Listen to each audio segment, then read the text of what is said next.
All right, we're on now. Hey, We're back with the Wednesday Night War Weekly Roundup, and this time it's going to be a long one because AEW won this week, in my humble opinion, because they had not only two Dynamites, I mean, one Dynamite, a Dark, but they also had Full Gear. yeah, you had a dark, you had dynamite, you had another dark before Full Gear, and not to mention the Full Gear countdown special that hyped up the pay per view even more. And the AEW, buy-in, and then the full show.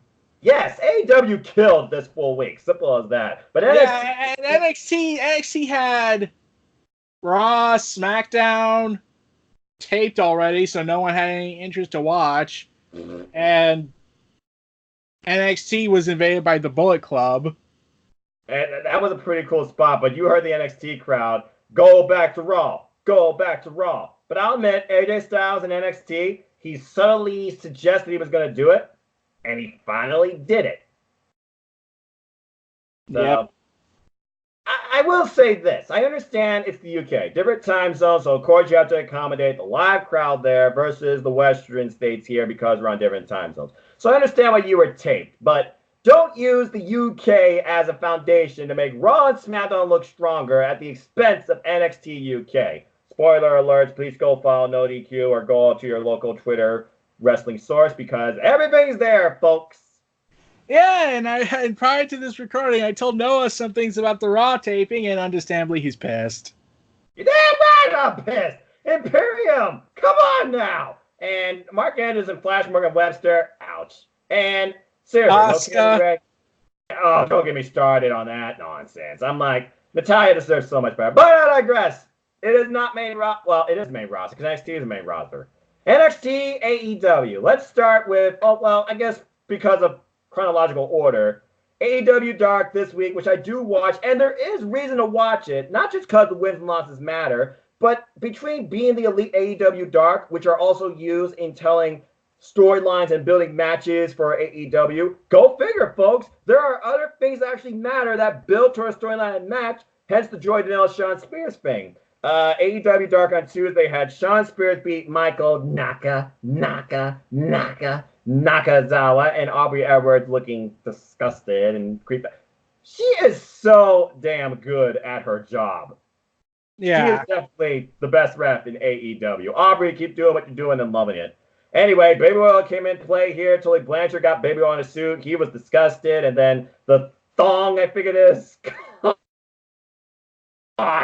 came out, thankfully missed. And she did not want to touch that damn thing. Don't blame her. John Spears won, of course, with Death Valley Driver. And then I feel like Dark is really where we're starting to try and progress the women's division and show who these women are and what they're capable of. I thought Allie, one of my favorites, and Sadie Gibbs had a very nice tag match against Big Swole and Mercedes Martinez.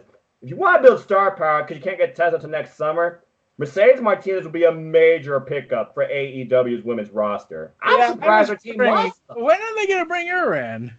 Officially. No, we gotta really keep up and see when AEW does more signings. As you know, the latest signing to the women's roster was Shanna, and I'm glad because she was phenomenal in her debut. No pun intended. Anyway, Allie and Sadie Gibbs won. I'm very happy about that. And then the last match was a tag between Joey Janela, Jimmy Havoc, two Death Valley wrestlers that apparently can't stand each other. Because towards the end, what happens? Joey Janela staples Jimmy. No, yeah, so someone staples somebody. They're both crazy. Okay, one walks off. I think it was Joey Janela and Jimmy Havoc. He still picks up the win for his team against Jungle Boy and Marco Stunt. Over is over, folks. Deal with it. I like these two. It's like Jungle Boy and his son, almost, it seems. They're so similar in look, apparently. But Jungle Boy, still a giant goose egg in AEW. Are you surprised Jungle Boy still has 0 wins on his record? Yeah, I'm a little surprised by that. I was sure. You have Luchasaurus!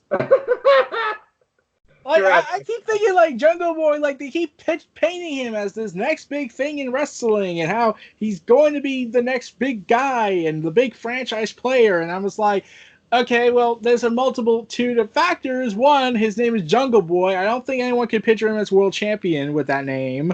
It depends who you ask. Because okay, also, Shorty G then. Picture that. Don't get me started on that. Okay. Point taken. All right, but I do hope Jungle Boy does pick up wins though, because I can see him being again. They are top merch sellers too. Jungle Boy could be a major singles play in AEW, but I digress. That was the end of Dark, or so I thought, because afterwards, for those that follow being the elite like me and Eric, there was a subtle spot where Joey Janela stuck a cigarette in Tully Blanchard's drink. They didn't forget. At the end of that Dark, it looked like they were literally trying to yank the tongue out of Joey Janela or shove a cigarette down his throat. A lit one, I might add. So then Sean going for some vengeance. So Dark giving us some more talent showcase, but also a little bit of story building. And that wasn't the only Dark this week. But before that, Wednesday night, let's get into it. So and here's the thing I was debating. Like, should we talk about NXT entirely since they pretty much were the only thing in and AEW kind of conquered everything? Well, it's funny. You and I do this because we always do a side-by-side thing. As you know, I personally bring Ubers home every Wednesday night from work to be a part of the Wednesday Night War because it's the best day of the week for me. And in wrestling, I watch both simultaneously, and then I watch both back-to-back on the following day. But I have to be honest with you. This week was AEW week, period. Yeah, which is why I was wondering, should we, like, talk about NXT entirely and then go all in with AEW? I like what you did there, and just because of that, I say yes. Let's do it. And folks, if you want us to do it like that more often, talk just straight NXT, then straight AEW, please let us know in the comments down below or the chat. I might also do that in case, they do big events like NXT TakeOver or an AEW event. Oh, yeah. Because during War Games Go Home Week, it's going to be all NXT. That's going to be plus they have Survivor Series to fight. Yeah, that's going to be a real test for AEW to really get us in. Because again, we're officially through the pay-per-view, but we're not even there yet. So yeah, let's talk NXT. So NXT, they suddenly opened with the Undisputed Era getting attacked by the OC. Raw has invaded the holy grounds of the NXT roster and field. And afterwards, they come in, they attack some crew guy in play, and then we get a subtle promo from the phenomenal AJ Styles. And then we get basically our build for the main event of the night. Eric, go ahead and talk about this segment. I was like, my God, I knew this was going to happen, and this could lead to problems if Vince McMahon got involved in the booking. Yeah. But I was thinking to myself, okay, so this is the first time I get to take the OC seriously now. I gotta be honest with you, this is the first time since that name, which I still suck, I actually cared about an OC match and was invested. Because WWE never gave Carl Anderson, Lou Gallows the proper respect when they made after their debut. No, they didn't. But anyway, the OC says they're taking over, and that is undisputed. Out comes Daddy Tommaso Ciampa, welcoming the OC to the main roster. Because there's a subtlety about when is Ciampa going to go up to the main roster.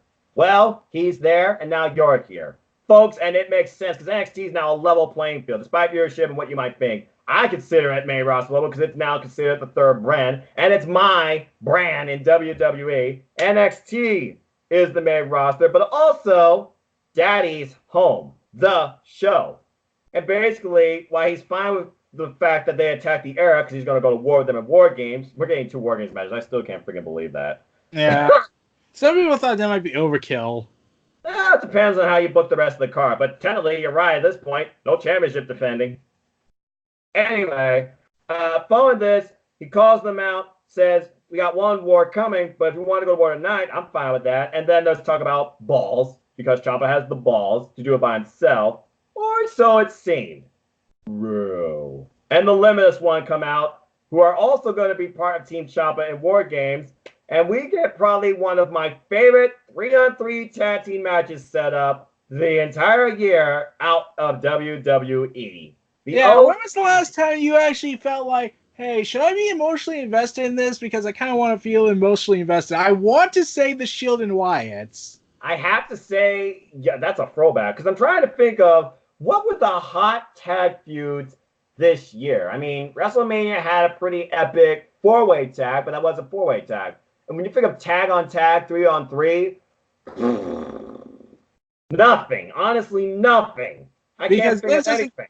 Unless you count all of the NXT tag team matches because they actually care. Right, but then you have to consider brand versus brand. This is a battle of brand supremacy. This is Raw versus SmackDown versus NXT. When was the last 3-on-3 that SmackDown or Raw gave me that I was like, oh, this is awesome. This is going to be great this year? I got nothing. Yeah, like I said, I think the Wyatts and Shields first match at Elimination Chamber was the last time I got invested.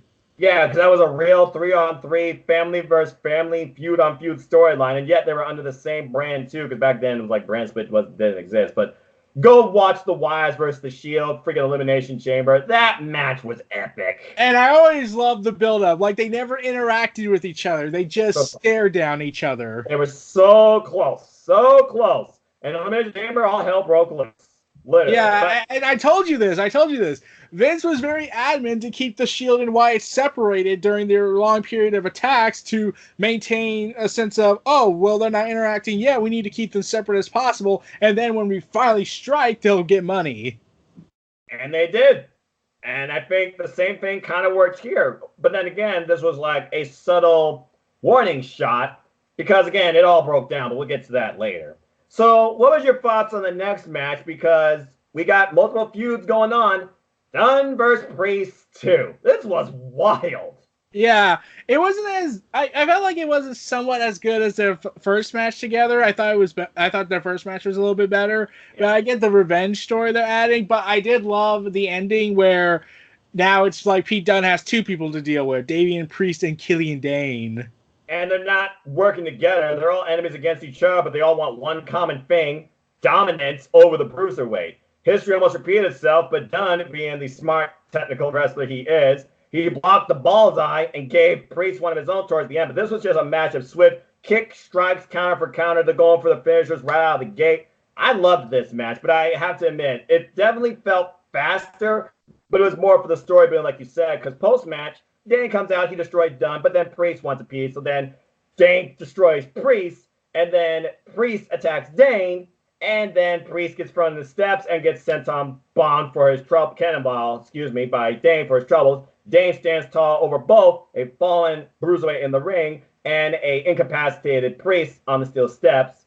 You got to imagine if you're building the War Games card, and we already talked about how the championships are being defended because you got the two War Games matches that involve all the champions of NXT. You got to imagine one of these matches has got to be Killian Dane versus Pete Dunne. They're going to have at least 4 matches on this card. Maybe 5, but it depends on how long the War Games matches are. They might do 4. I get the feeling Priest, Dunne, and Dane are going to be the triple threat match on there. Yeah, and I could see that leaning towards maybe a North American title shot. I don't know. Yeah, and then you got Gargano and Balor. Boom, there's your card, people. Challenge us, I dare you.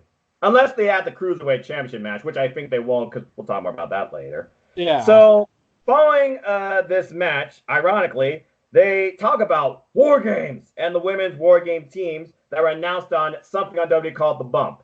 I don't watch it. Well, I'm surprised Tommaso Ciampa wasn't punished yet because of what he said on the WWE Bump show.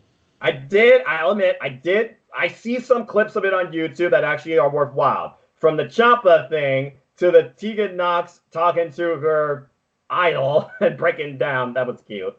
And then I did see the team call-outs. And so far it's going to be 4 and 4. Captains are included. Team Baszler is Baszler, Io Shirai, Bianca Belair. Not a bad setup. Then you have Team Rhea Ripley, Tegan Knox, and the tough cupcake, hardcore wrestling herself, Candice LeRae. Oh, shit. Yes. Both teams are still looking for one spot, and one spot was potentially going to be determined tonight from a match. Cue the interview segment. Dakota Kai.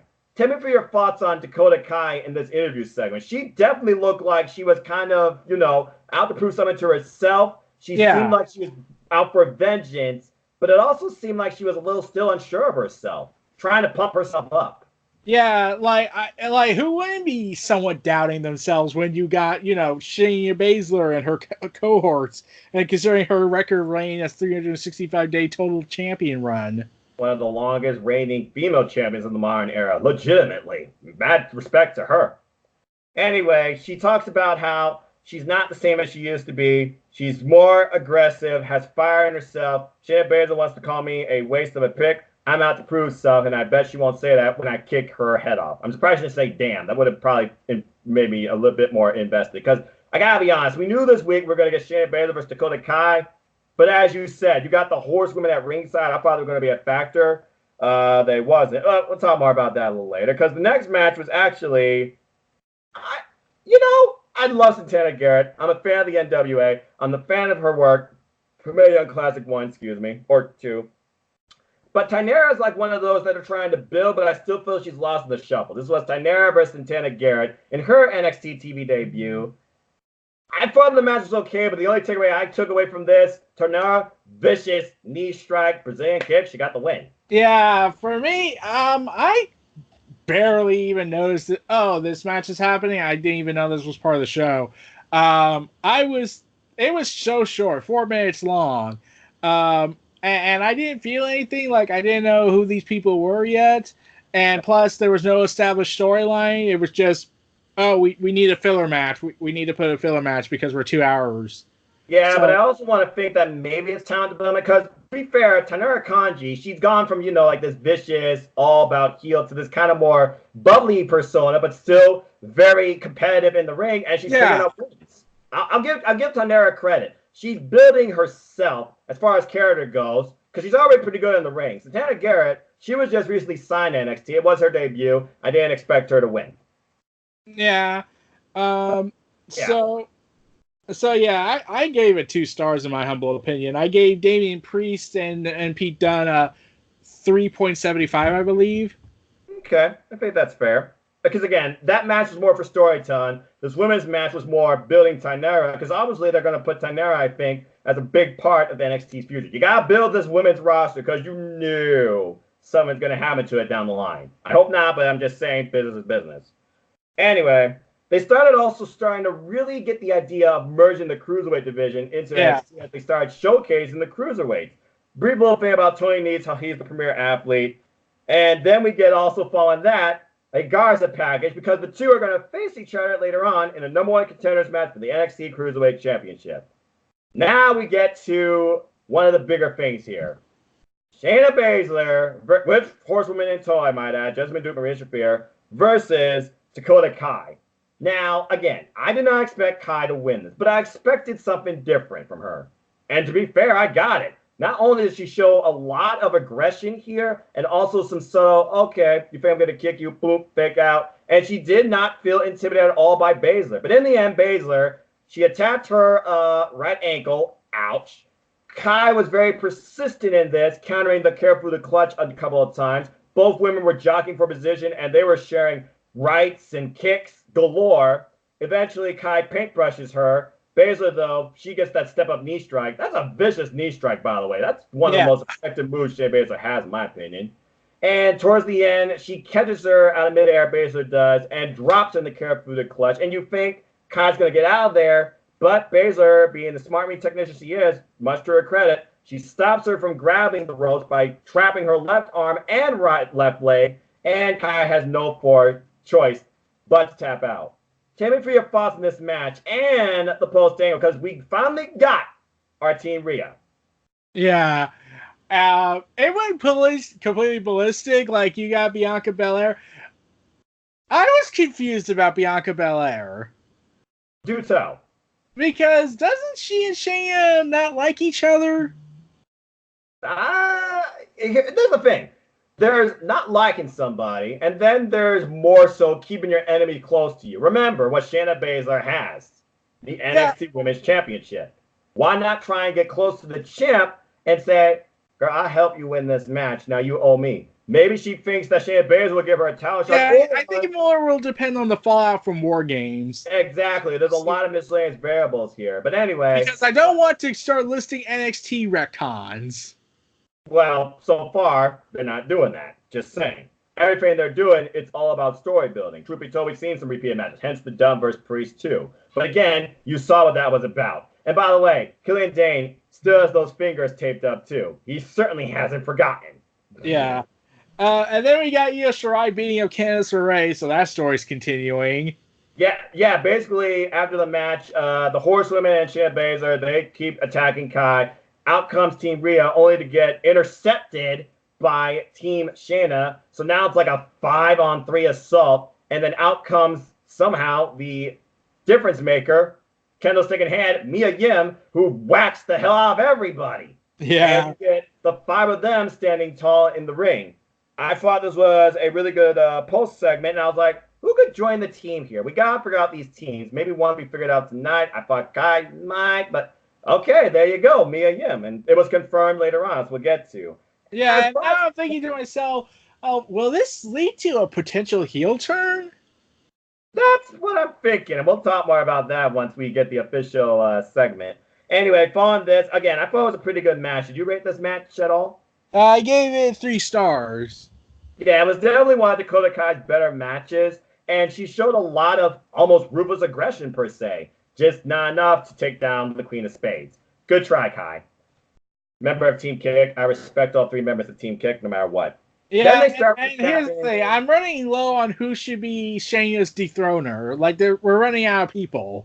Yeah, again, I feel like right now you have a huge dynamic women's division, but your bottleneck as far as who could take the title from Shayna. Hopefully War Games will give us some more clarity, but again, we'll talk about that a little later. So we get the recaps of the NXT Invasion. The best thing we saw from the main roster in years, and one of the best SmackDowns, in my opinion, in over a decade plus, where we had Adam Cole versus Daniel Bryan, Triple H given the speech of war declared, this is our army, this is our ring, we are NXT. Then we go to Monday Night Raw. We get the Saudis there and that thing there too. There was no doubt in my mind SmackDown had a bigger impact than Raw did. That was mainly because of what happened in Saudi Arabia, how they had mechanical issues.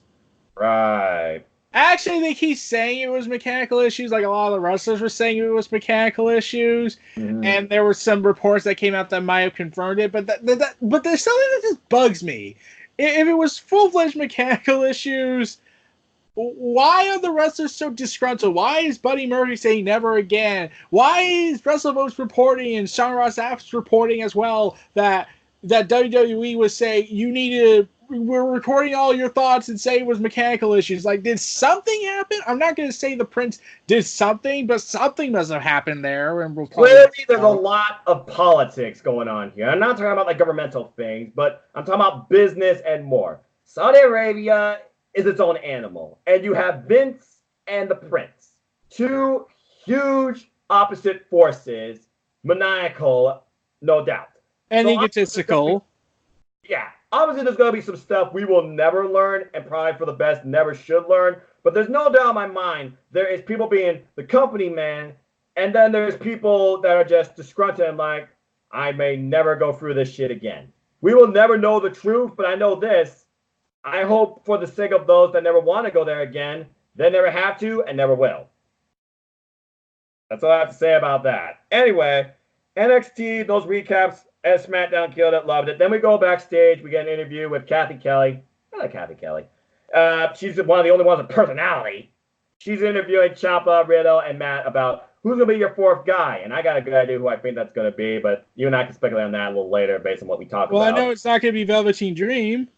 Right, because he's out. Damn it. For the rest of the year. Damn it. That kind of hurts me. Yeah, but here's the thing I said. I wrote on Twitter about this. Like, I said this.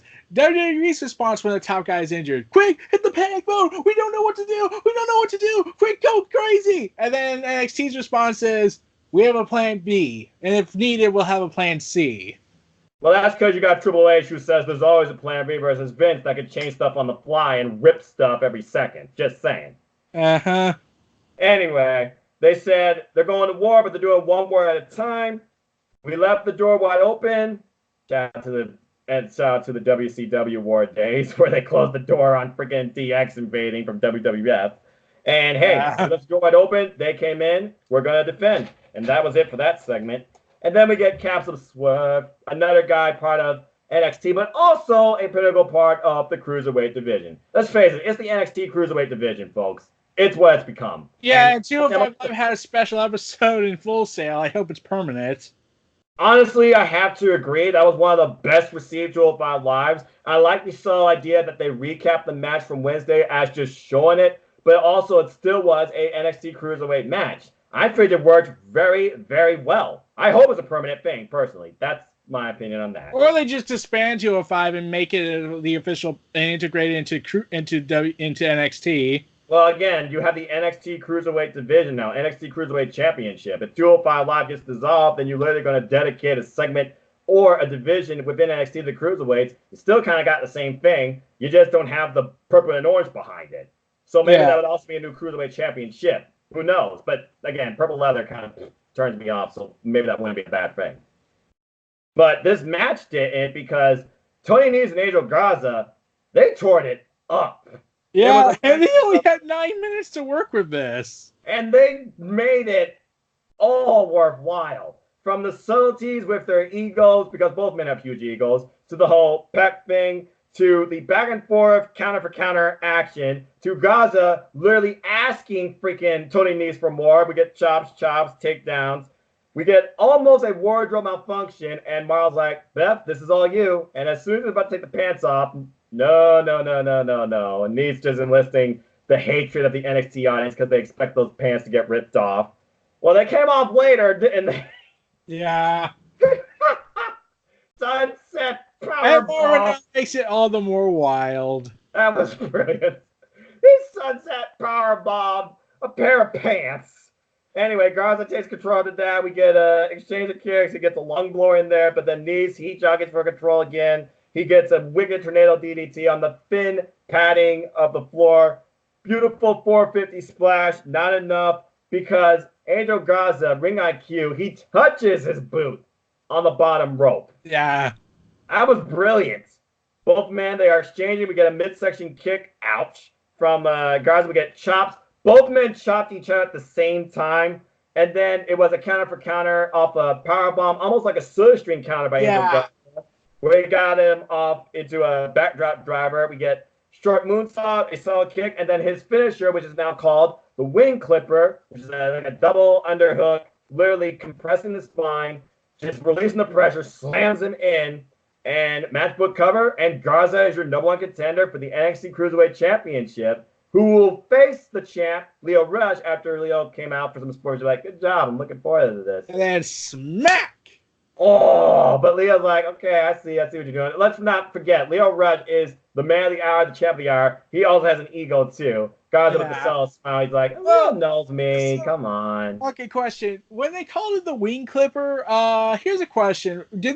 Was that just on this first episode? That was the first time they said it? Correct. Because I watch the Cruiserweights every week, and I watch the NXT every week, and they have not called it that to this point. It now has a name. Okay, I just want to say, what if this was Triple H being subtle about the one-winged angel? Potential. Because he doesn't like lifts him up and slams him. He just literally, packages him and compresses him to the ground. Yeah, but he calls it the wing clipper, like he's clipping the wing of Kenny Omega. Yeah, wings. It's not wings clipper, it's a wing clipper, because we know the Pawn Angel. So there could be some subtleties there. I feel like there's always going to be the subtleties, but still a very big pool of respect between Cody and Triple H. Because again, there's one thing in common about both those two. Dusty. They have so much damn love and respect for Dusty. And I get it, Cody, you are the son of Dusty. But you got to imagine Triple H, he thought of himself as a son of Dusty as well, because without him, NXT wouldn't exist.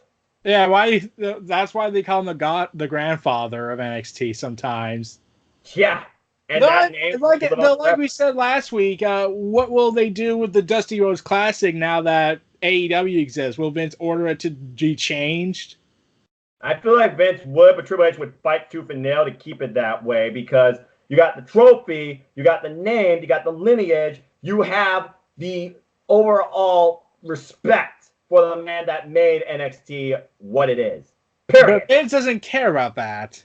Well, hopefully Triple H will pedigree Vince's head into concrete. But I digress. I'm sorry, is that too cynical? Anyway, what's your thoughts and your rating? Go ahead. Well, this match was pretty good. And I was like, why couldn't Raw do this when the Cruiserweights were on there, other than their first episode outing? I don't freaking know. What a waste the Cruiserweight division was for Monday Night Raw. I hope that they still technically, I hope that whole dissolve thing about, wait, on the Cruiserweights, I hope that's dissolved, because at this point, you're not even putting on the freaking Cruiserweight title. I hope NXT just literally bought it, and now you just have the Cruiserweights in the NXT band, because that's where it's going to get the most respect. Raw wasted that horribly. Yeah, and now you have certain cruiserweights moved to the main roster. And, like, Vince, I have the feeling, even though Vince might put them in good matches, he's not going to let them be champion contenders for the most part. Hence, Buddy Murphy versus Alexander on Monday Night Raw, that was less than 7 minutes, versus 205 Live, where it was 15 minutes. And they had a 10-minute championship match in Australia at Super Showdown. That was my match of the night. Yeah, like they might contend for the titles on main roster, Bill, but I don't think we'll see them win it yet. I mean, freaking Cedric went after the United States. Roberto Correa went after the United States. Both men lost. And then you got Mustafa Ali, the worst case scenario for a cruiserweight. I'm going to get the main event picture. I'm going to be WWE champion. He gets a concussion. Oh. And now they might tag him with Shorty G and name it some weird name. Yeah, and then you gotta remember the other thing that happened. I'm gonna win Money in the Bank. Ha ha ha! You poor bastard! I lied to you. Brock Lesnar's gonna break your mouth. And nobody knew but Vince. Surprise! But anyway. And then there was this feud with Shinsuke Nakamura, and then Nakamura confirmed that it was canceled. Exactly. Wrestle Kingdom. Go watch it. I can't wait for Wrestle Kingdom 14. But I digress. This is what we do, folks. We take the subtle criticisms that we have against the main roster and use it where NXT corrects it. Because NXT, this Cruiserweight Showcase match, and the NXT Cruiserweight Division, and now NXT Cruiserweight Championship match, all this works perfectly. I love this match. What did you think of this match and what you rate it? Let's see. I gave it a 3.25. Yeah, it was a really good just fast bout. Again, they didn't give him a lot of time, but really they didn't need to. And we have a championship match set up, and the cruiserweights are being showcased. I think they're really good. There was one match that beat it, though. Oh, yeah. I gave it almost got a 4-star from me. Yeah, and we're about to get to it, I think. Anyway, remember we talked about War Games? Interview. Rhea Ripley, and we have Kai, Candice, Tegan, and Mia. You saw what happened out there? That is absolute brutality, and that's what we need for this team. Mia Yim is now my final pick for my team. Sorry, Kai, you didn't make the cut. Aww. Kathy, this is my team. Team Rhea is complete. We have Mia Yim, Candice LeRae, Tegan Knox, and Rhea Ripley for War Games. And Kai is out. Now, I know it's not the go-home meet to War Games, but I gotta bring this up. You have to imagine maybe, just maybe, the history behind Shayna Baszler and Mia Yim and Shayna Baszler and Dakota Kai and all these outside forces that could get involved, like the Horsewomen, neither of which are involved in Shayna's team. Don't think they won't get involved in War Games somehow. There's a reason that cage don't have a roof. Then you're an idiot. I gotta see somebody going heel here and joining the Horsewomen stable. Now, does it make more sense for me, a real-life roommate, friend, / Twitter humor critiquer with Shayna and Ronda and the other horsewomen of MMA, go on with Shayna, or do you really change up and surprise us somehow with Kai turning on Team Kick, giving Shayna Baszler the inverted win without even joining the horsewomen? What's going to happen here, Eric? What's your thoughts? Well, I was thinking, like, okay, Kai might turn heel. It would be an interesting angle to go with, and they have the story for reasoning it. Yeah. But I was thinking to myself, but we're like I said, like, it's hard to really get really truly invested for the most part. Not because the matches would be bad; they would actually be really good. But I'm thinking but Shayna Baszler, she's still the champion, and when is she gonna drop it? Like she's done matches. If you add to her faction, that just makes them even stronger. Are you going to literally let her keep the title as long as Pete does? You're not going to lose it to WrestleMania weekend? And if so, who are you going to build that we really can believe strong enough can take the title off her? I don't see it yet. Yeah, like the only person I could think could be believable right out of the gate would be Tessa Blanchard, except she signed with Impact. And she's not going to be free, allegedly, till the summer. And who knows who's going to go after her besides everybody. She might return, like you said, loyalty to Impact. She might go to AEW for a new opportunity. And she might go to NXT with the run of her life, but risk what could happen to her when Vince eventually gets her to the main roster. Because NXT, you're never safe. Her run in NXT wasn't so well. She didn't get signed. She had her lose. They had her lose most of the time. And she was heartbroken afterwards. Yeah, and she had an incredible opening match against Kairi Sane in the Mae Young Classic and wasn't seen since. Yeah. And look at what she's doing in Impact Wrestling. And I truly feel like right now there's potential in 2020. Shayna Baszler could become Impact World Champion. Yeah, I firmly believe she's going to be the world champion inevitably. It's got to happen. Now, I know Impact's going to do a 5-way elimination or some sort of no-one contender match like that. I'm sorry. I don't see her winning this soon. I don't see them pushing her at Hard to Kill this soon. I think it would be still too soon. I feel like you let Sammy's run go a little longer, but I digress. That's just I'm just saying. We have to see what hashtag the draw can do with the title. He already won in the rematch against Brian Cage at spoiler alert! At Turning Point, Sami Callihan successfully retained the title against Brian Cage. No one should be surprised. Anyway, that's NXT. Swerve. Isaiah Swerve. Oh, yeah. War Games. They talk about the hype behind War Games. They talk about the excitement, the cage, the sirens. Not Scott Steiner sirens either. But yeah, War Games is coming. And they talk about how we got 2 War Games matches. We have Team Baszler, still needs 1 person, and Team Rhea, not completed. And then we have the Undisputed Era versus Team Ciampa, which so far has Matt Riddle and Keith Lee, 1 spot remaining. I still think I know what the last spot is. And I think this match proved it. Isaiah Swerve Scott. I always screwed up his name. I always call him Isaiah Scott Swerve. My bad.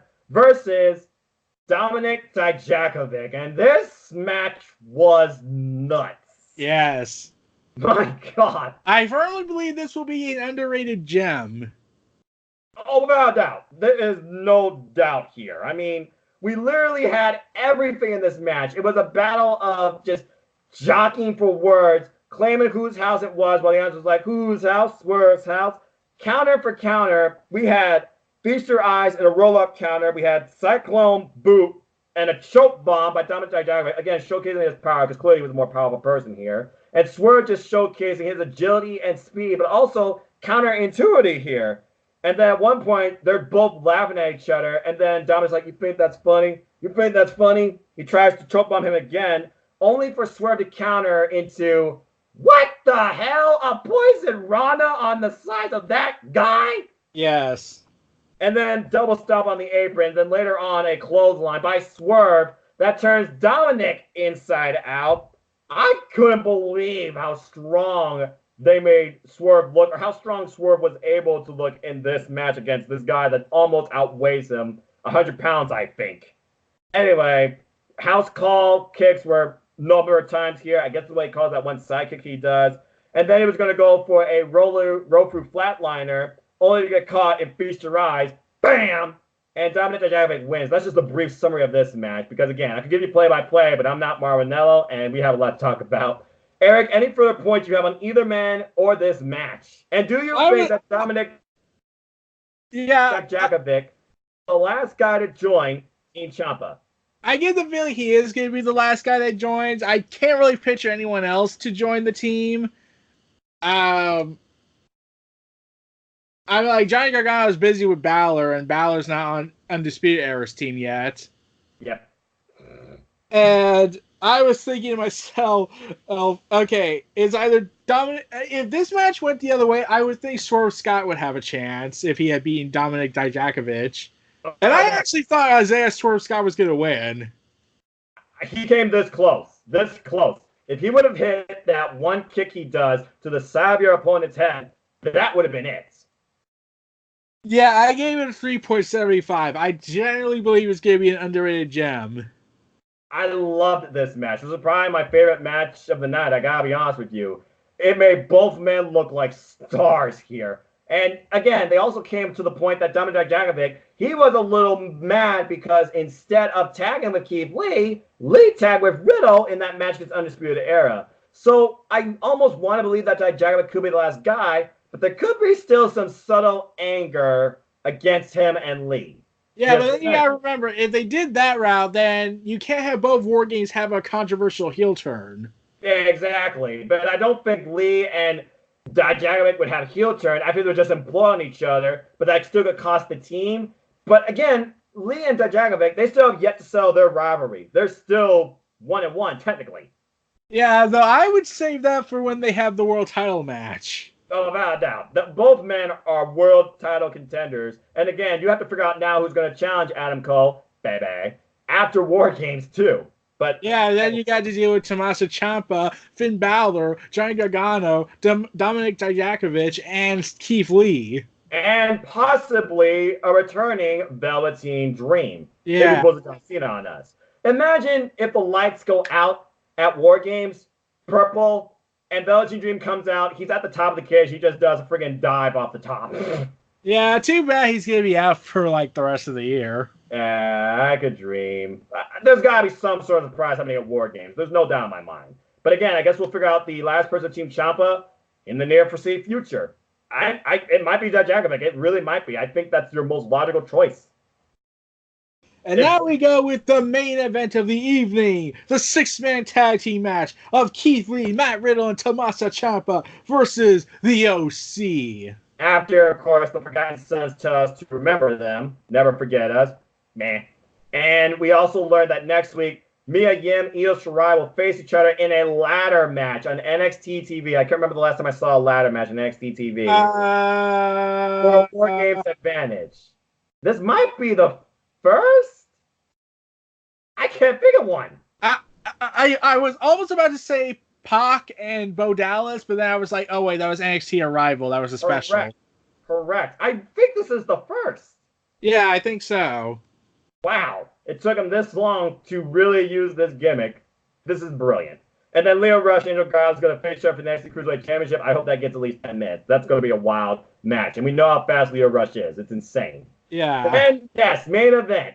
Raw versus NXT. The OC, who get booed out of the building till AJ Styles is in the ring, of course, versus Team NXT, Riddle, Ciampa, and Lee.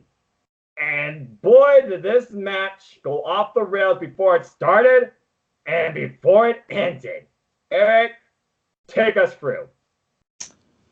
Brawl. Let's go ahead and like everyone always wanted to have Styles, I bet, in NXT. Even Styles in an interview. I did kind of wish I started in NXT. Yeah. Yeah, and then you gotta realize that we're finally getting Styles in NXT, and then you have to imagine, oh man, we could have gotten Gargano in Styles. Well, that would have been glorious. Yes. Well, we got the next best thing. I still think it's true, like you said. We're gonna get Finn Balor versus Gargano because right now we don't know what Finn Balor is here to do besides say that he is NXT. Because we don't know where his alliances lie or what his motives is. Because what happened at the end, near when Matt Riddle's team, where Tommaso Ciampa almost beat the OC, which bugged me. Like, why couldn't they beat Raw this week? I mean, like Styles and like you gotta also remember, the OC got beaten up. It was 5 against 1 with Kane, and they all got beaten up by Kane. Keep in mind, though, this is Raw. You have your United States champion. And you have to make the brands look somewhat strong. And it wasn't like Raw was going to invade any more in NXT than the OC. So how are you trying to protect them, especially when they put over the fact that they are the best tag team in the world? Yeah, I'm trying to wonder why they went with that. Like, it was originally said the Viking Raiders were going to win to build up their accolades. Tag team wrestling doesn't matter on Raw or SmackDown. I refuse to say main roster from now on because NXT is the main roster and tag team wrestling matters. Simple as that. Anyway, this match was wild. They freaking brawl before the bell rings, and then we literally go with AJ and Ciampa kicking us off. He literally goes for his finisher, the springboard phenomenal forearm, and Ciampa pushes Riddle into it, I think. And then Ciampa gets his DDT through the ropes, Willow's bell. Near fall immediately. And then all hell broke loose. We get counter for counter, matchup for matchup, strength for strength. At one point, you get Lee and Gallus challenging for each other. Lee gets the advantage over him with a small pounce through the ropes. And then Anderson gets the tag. Go back to Raw. Go back to Raw. And we get Anderson taking control over Team NXT, mostly Ciampa as we come back from the commercial break. And then finally, after a wicked knee strike, drops Carl Anderson where he stood from flying off the top rope. Ciampa gets the hot tag from Riddle. It's Riddle against Raw, and he took them all out. Yeah, and then you got Keith Lee trying to go ahead and say, I want attention as well. And he pounces AJ into the ref, and both are pouncing the next week. And then floating bro botch when he literally gets just enough over the top rope to take out everybody. Ciampa is the legal man. He goes for fairy tale ending. Here comes Finn Balor, who suddenly just comes out, it seems, does nothing. And then he freaking DDTs Matt Riddle. And then following that, we get AJ and Finn staring down at each other for a moment. And it looks like AJ was going to go for the win with the Styles Clash. Who comes out? Adam Cole, baby! Super kicks the man in the face. But there's also a war between him and Ciampa. So what does he do? Last shot to Ciampa's head. Adam Cole is the only one standing tall at the end looking at Finn Balor. And by the way, AJ and Finn Balor, they shared Bullet Club subtleties. Not the same thing. But then you realize something. In 1 minute, you saw 3 generations of Bullet Club members. Yes, exactly. The founder, the leader, and the would-be usurper. Yes, exactly. So where does Finn Balor lie? Are you with AJ? Are you a mole for NXT and going to help Raw? Are you in it for yourself? Are you trying to take everybody out? Are you forming your own faction? Are you trying to take over the Undisputed Era? Do you want the NXT Championship?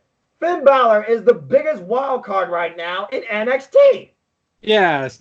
And imagine this. Imagine if they had gotten Kenny Omega and they had all 3 leaders stare each other down in the ring. I'm pretty sure that place would fall apart from the crowd reaction, and I think the internet would crash.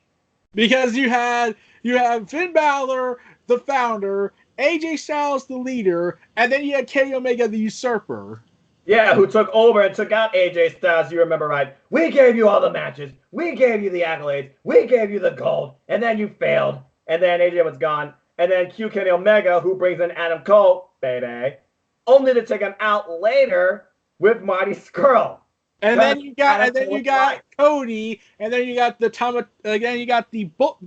Cutthroat group of Bullet Club, and then you got Jay White. Shout out to you, Courtney. By the way, my friend Cindy went to NJPW Showdown. She met Jay White, got a picture with him, and the Intercontinental title. But the fact of NXT has 3 generations, per se, of Bullet Club members in a feud right now, I think, for supremacy, not for the brand, but for themselves. That is insane. Yeah, and I was thinking, like, what if they actually went all the way and had OC, EU, and Finn Balor team up? I think you have the one thing in WWE that could destroy it from the inside out and redefine it in the ultimate recreation of a Bullet Club. Now, the only question is, what would you name it? Well, they currently got Undisputed Era to work, but you can't call it OC because that's terrible. Balor could probably try and call it Balor Club, but then people would say, oh, it's Bullet Club branch. Yeah. And you can't call them the Elites because you know who the Elites are.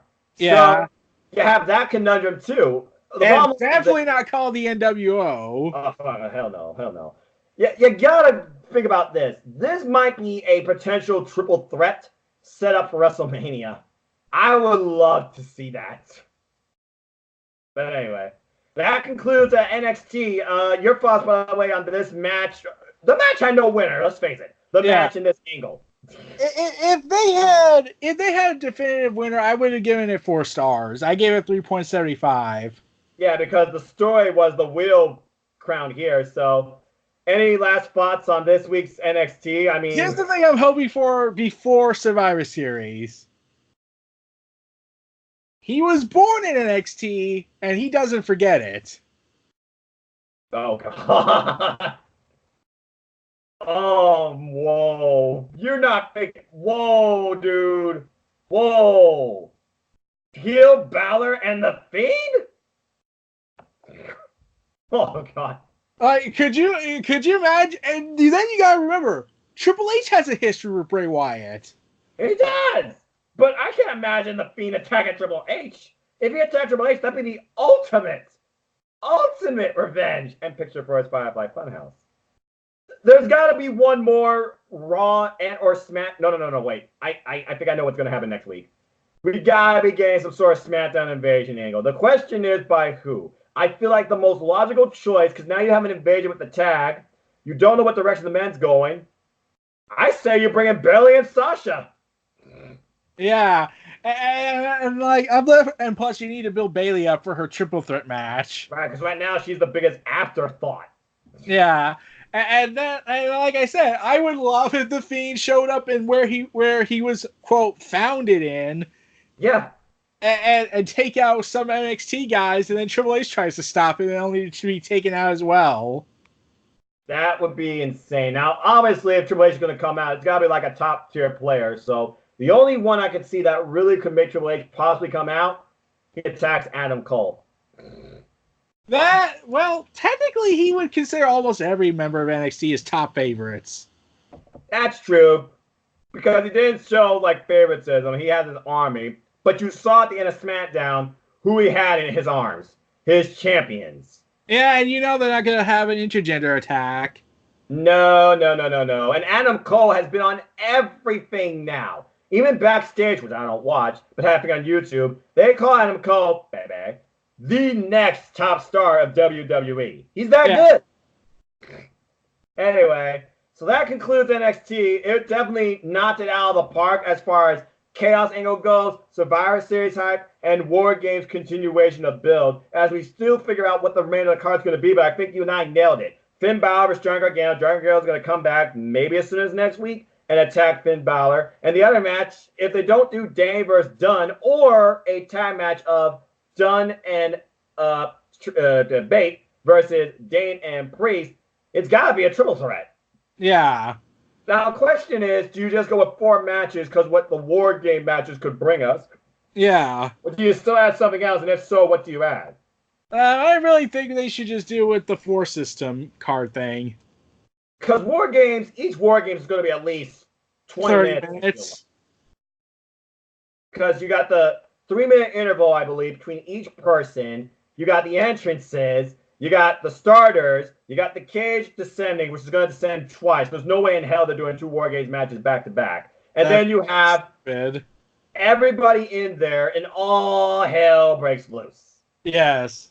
Who am I kidding? They're going to be at least 30 to 40 minutes of each match. Now, the question is, what's the craziest thing that could happen at War Games? I think it's too soon still to speculate, but I have a few ideas rolling in my mind. So I already have one that's probably guaranteed. Io Shirai trying to succeed Ricochet. Yep, took mine. Yep, that's the first one on my mind. Io Shirai is going to dive off the top, and Candice LeRae and Io Shirai are going to be both at the top, and somehow both layers are going to fall, because Candice LeRae and Io Shirai, they're both hardcore and insane.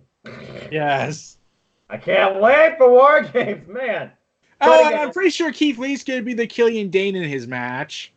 Oh, yeah. Now, if you somehow try and make Keith Lee dive off the top, you're bloody insane. I can't imagine that, okay? I don't know how Keith Lee would get up there, personally, unless you somehow bring a ladder into this match. There's no way. No way. Oh, they'll find a way, probably. Oh, Triple H, Shawn Michaels are going to give us a match to remember. # follow that, my friends. And I still need to get one of those shirts. I'm thinking it is a skull at this point. But anyway, now we move on to who owned the week still, in our opinion, because of everything that happened. AEW Dynamite. Emanating this week from Charlotte, North Carolina. We immediately open up with The Fiend and Pyro this time, and they give us the card rundown for AEW Full Gear, as this was the go-home show to AEW's last pay-per-view of the year. And their first go-home show, I might add, because this is their TV show. I thought they knocked it out of the park, because everything built towards somebody being involved in Full Gear. Our opening match was also a way to showcase, because again, wins and losses matter, but also how you are as a performer matters too. Everybody's being showcased in 1 of 3 ways as far as the men's go. Trios, singles, tags. Trent, who apparently lost his last name for some reason, I don't get that, his first singles match. It was against the bastard Pac. And it was a 15-minute time limit. Eric, your thoughts on this match? Trent's singles debut, I might add, for AEW. I thought it was a good match. It could have been a lot better, but especially that botch at the end, I was like, did he kick out? No, his shoulder twitched, and the ref apparently got sidetracked and thought, oh, wait, the match is not always supposed to continue. Because it was later talked about in reports. But I like how Pac kind of saved it, following up immediately with the brutalizer, and Trent was incapacitated already, and immediately ring the bell. Match was over. Yeah. I was thinking like what the heck happened, and like I thought like did Trent somehow kick out of the Black Arrow, because I don't think that would have made sense. No, it wouldn't have. It would have made that move look weak. 'Cause that's a finisher. Apparently, that subtle twitch the ref saw. Mistakes happen, but yeah, that was bad. Anyway, the match though I thought was a lot of fun, and of course, the person that got over the most in this match was neither person in the ring, because who comes out with Trent as they are the best friends? Chuck Taylor, but also the most over guy right now of this trio, Orange Cassidy. Yes, and he does his most lethal kicks ever to Pac, only for Pac to big boot him in the face. And the glasses go flying off, and all hell breaks loose as we get barricade rebound spear by Trent, who got pissed off that has one of his best friends got taken out. Tornado DT, brainbuster. Then we got the ending, as you said, Black Arrow, ref botch, brutalizer, Pac wins, just to give you a subtle outlook of the match. I thought the match was okay, but I thought the right guy won here because, again, this was the Golden AEW Full Gear, and as you know, we're getting Cowboy shit versus the Bastard, the rubber match to their feud that's been going on since, really, the AEW rally. Yeah, so they've been having a feud for a year now. Yeah. A year. Pac gives a short promo afterwards. I am going to make an example out of you, Paige. Again. And then that was it for that. What did you rate this match? Well, due to the botch, it really went down a little bit, so I gave it a 3.25. Okay. All right. Let's get to, you know how we talk about the one thing every Wednesday night that we really take away as the winner of the night? This promo was it. Eric, take me through Cody's announcements. Cody made the big announcement that if he could not defeat Jericho, he would never be competing for the AEW World title ever again. And then cuts a passionate from the heart. It's the opposite of Jon Moxley's promo. Jon Moxley's promo was straight fire. Cody Rhodes was more pure from the heart and raw emotion. And laying out all the stuff that people have told him, say, oh, you're not marketable. Oh, you're not a top guy. Oh, you'll never be anybody. You'll just be another guy in the wheel. And now Cody's saying, I'm now undeniable. This was also, I might add, Moxley and his promos unscripted.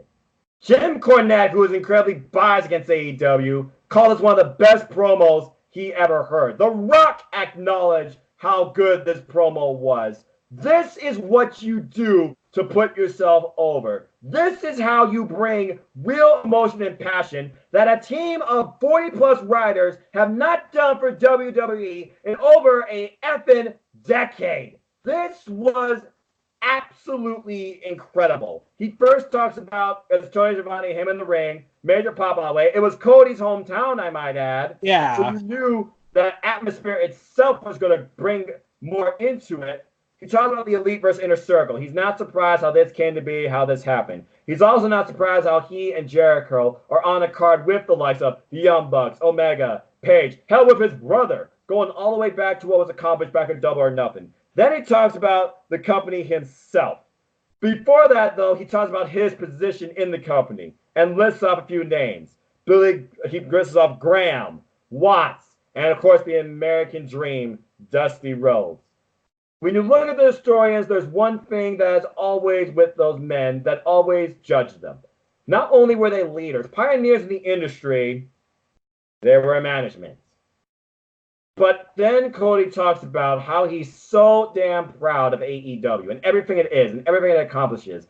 And no matter what he says, where he is, or what he's doing, he always puts it over. He's so proud of the roster. He's proud of the fact that they listen. He's proud of the fact of the pay, of the schedule. This is Ellis Island for a wrestler. This is freedom. But then he talks about, hey, here's the criticism with his name.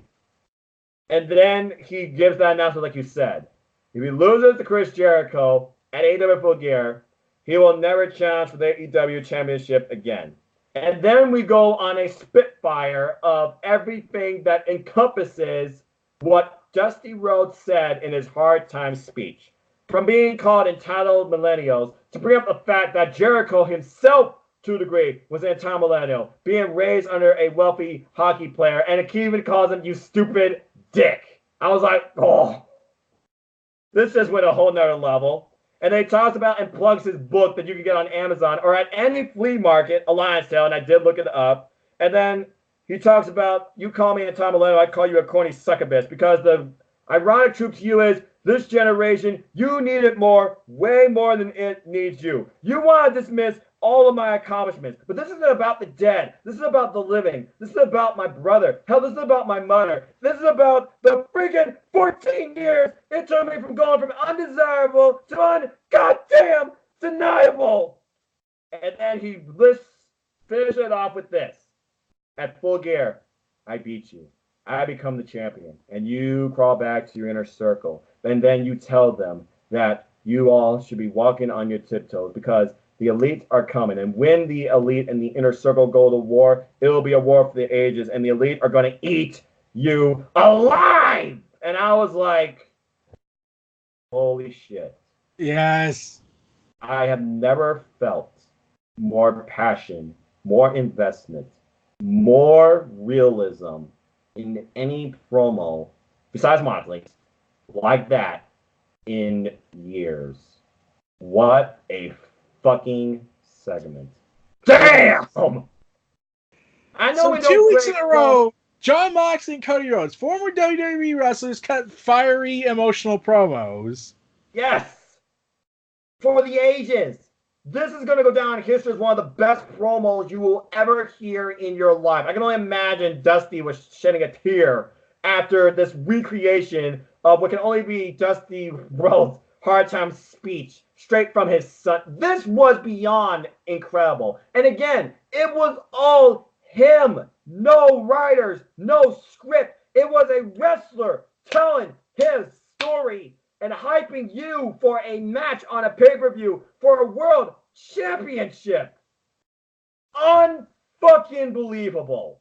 I know we don't rate or grade promos, but if I was, this is 5 stars beyond a shadow of a doubt. Yeah, or we could go Dave Meltzer and break the rating system and give it a 6. Fuck it. Let's do that. My God, that was incredible. Is there any other takeaways or any other thoughts you have rolling through your head, or any promo you can compare this to before we move on? It's hard to really compare this. Like I said, you got the Dusty Rhodes Hard Times promo. Like maybe the other promo that could rival it is Ric Flair says, "With a tear in my eye, this is the greatest night of my life." Woo! I remember that. Freaking Ric Flair go wild. You're looking at. Okay. All right.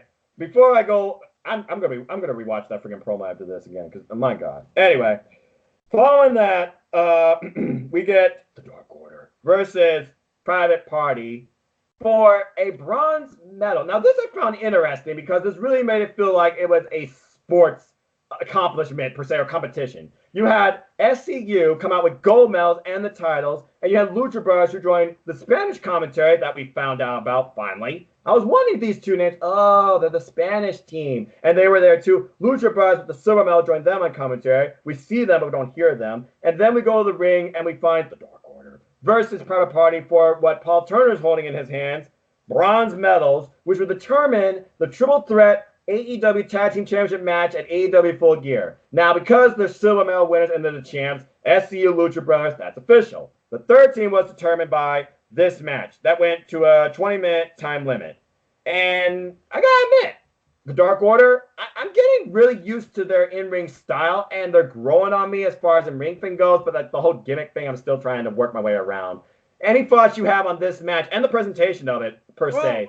I like the idea of the fact that they decide, no, it's like kind of somewhat annoying that they don't call it number one contendership match, but like they wanted to basically give it like the Olympics kind of style, except whereas if you Except now it's like people like I don't know about this. Like some people would love to be in the top 5, the top 3 to get the first place gold medal, and now you're having two teams fight over the bronze medal like it was the most one of the most important things to get because Yeah. it's sort of legitimacy. Like we made it to third place in this tournament.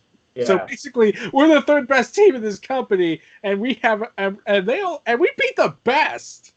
Yeah, we're the best. Oh wait, that's a different team. And I do like the fact that they did call the Lucha Bros, the Silver Medals, the number 1 contender. So to your point, they didn't call this a number 1 contenders match or number 2 contenders match. They just called it bronze medal match.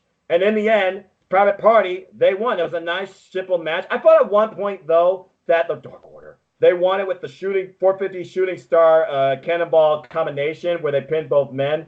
That was impressive. Evil Uno and Stu Grayson are very impressive. Shout out to you, Cindy G, your Canadian loving self.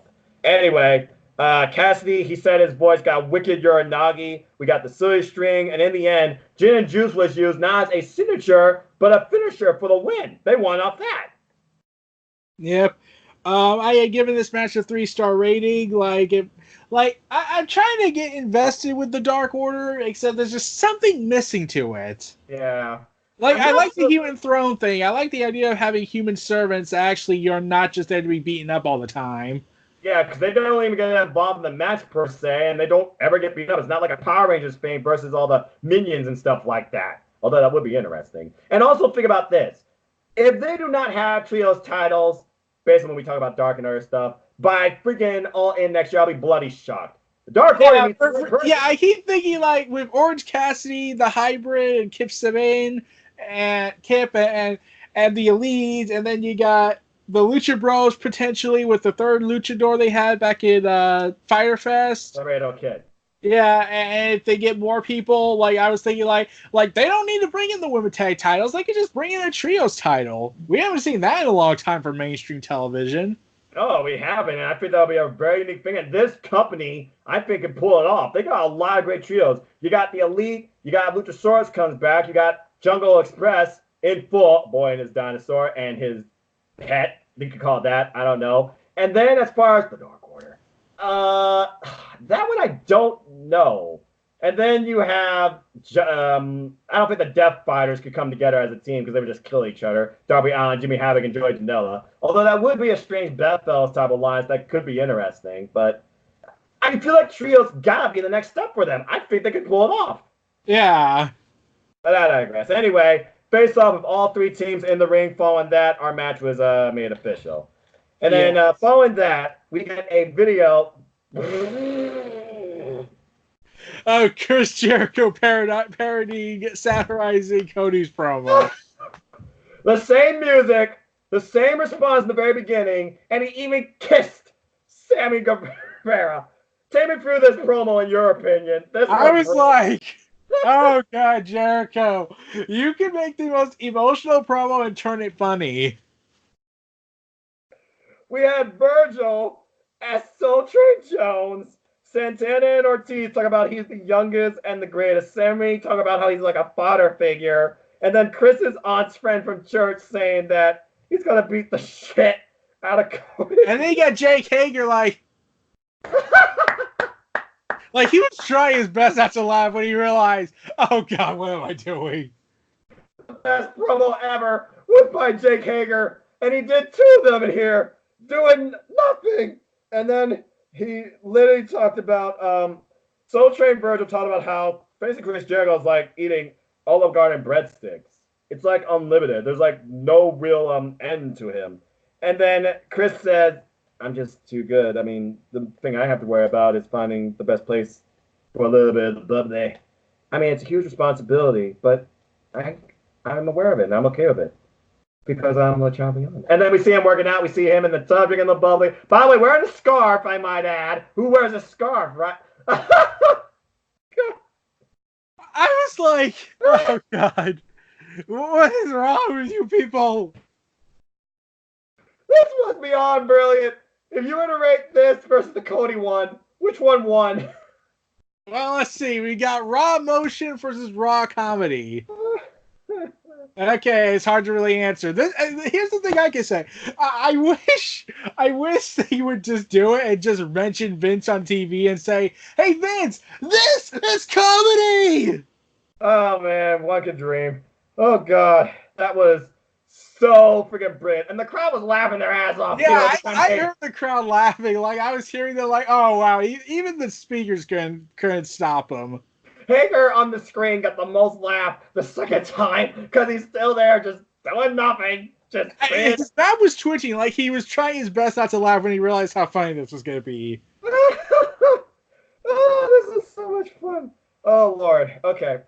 Anyway, they do the Full Gear card rundown again now with the newly added triple threat match, and then they talk about when I thank Fozzy being an official theme provider with Nowhere to Run. Great song. I just listened to it to my little device. I'm not going to say her name because I don't want her to talk right now. Anyway, oh my Lord. Next match, Women's Showcase. 20-minute time limit. Jamie Hayter and Emi Sakura versus Riho and the recent newest signee to the women's division, Shanna. I'm probably screwing that up. Sorry. And this was interesting for two reasons. One, Japanese showcase. Again, Kenny Omega, by the way, shout out to Kenny Omega. Yeah, he liked my tweet. That's pretty cool. About when I told him figure for bringing this progressive, unique, independent women's division showcasing Japanese pro wrestling at its finest on their platform that will respect it to the fullest to the States. I love this women's division. I know people says it needs a lot of development. Give it time, but I love all this Japanese showcasing.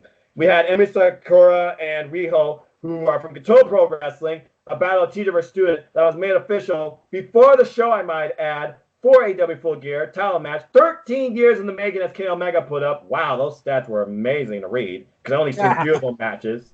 And I saw the back and forth they had in Gato Pro Wrestling and others, including the farewell match for Riho, where Emi Sakura won, I might add. And the thing is, Emi Sakura has been with Riho for over 13 years. Since her elementary days. Yeah, exactly, because Riho's been wrestling since the age of 9. She's 22 years old, and yes, she's 98 pounds, and it's like, she's the champion, and you can believe it, and she's over, I might add. But, yeah, I believe Cody said in the conference call, yeah, even I like her now. Well, there you go. See, trust in Kenny Omega. He will not steer us wrong. Your thoughts about this match, and basically the story being told of Emi Sakura versus Riho. Well, I didn't know about Emi Sakura and Riho's history until literally about a day later after this event when I saw Kenny Omega talk about it. Okay. Because I never followed that much Japanese wrestling. Like the only Japanese wrestling I ever followed was New Japan, and there's no women division there yet. Well, they got started. Yeah, but Stardom is still independent for the most part. I'm okay with that personally, but continue. So I didn't know the full details and context of their story until literally either after Kenny Omega started talking about it and then Full Gear happened. Mm-hmm. And I was more interested to see just how good this match was because like they said, like people have been saying, like I've been waiting for more of the women's division to be built up, and I feel like they do need to eventually find some big mainstream person like Mercedes Martinez or hopefully next year Tessa Blanchard if they do it. Yes. Yeah, and really, other than those two, I can't think of any other women wrestlers they could hire that are really well known. Chelsea Green's in NXT, barely. Yeah, but we have yet to see her, I might add. I'm still waiting for CD NXT. Hello. Anyway, yeah, there's not a lot. Damn. But the fact that bringing all these names I don't know, and they're really showcasing them, and a lot of them are really good, I might add, what I've seen so far. Yeah. Okay. Vic Swoley would be a nice addition. She's had some good matches. We'll talk about Dark and Mo. She had another great match there. Mercedes Martinez, like I said, be definitely the biggest name right now that I can think of. Chris Wolf, she retired from wrestling. She was a big name over in the UK. Lana Austin, don't know much about her. I know she's in the UK. Kelly Klein, she's leading the women's division of Ring of Honor, and that's a sinking ship, but they're still doing their thing, so I wouldn't mind seeing her in there. Madison Rain, she's got name power, but she calls up like a minute Impact. Yeah, there's not really much I can think of besides Tessa Blanchard and Mercedes Martinez. Yeah, and I'm pretty sure AEW doesn't want to hire Sexy Star after what she did a few years back. Oh, yeah, let's not go down that road. But it wouldn't surprise me if AEW hires Priscilla Kelly due to one person being there. Just saying. Yeah, though, here's the thing I am curious about. What if Rosemary was to join AEW?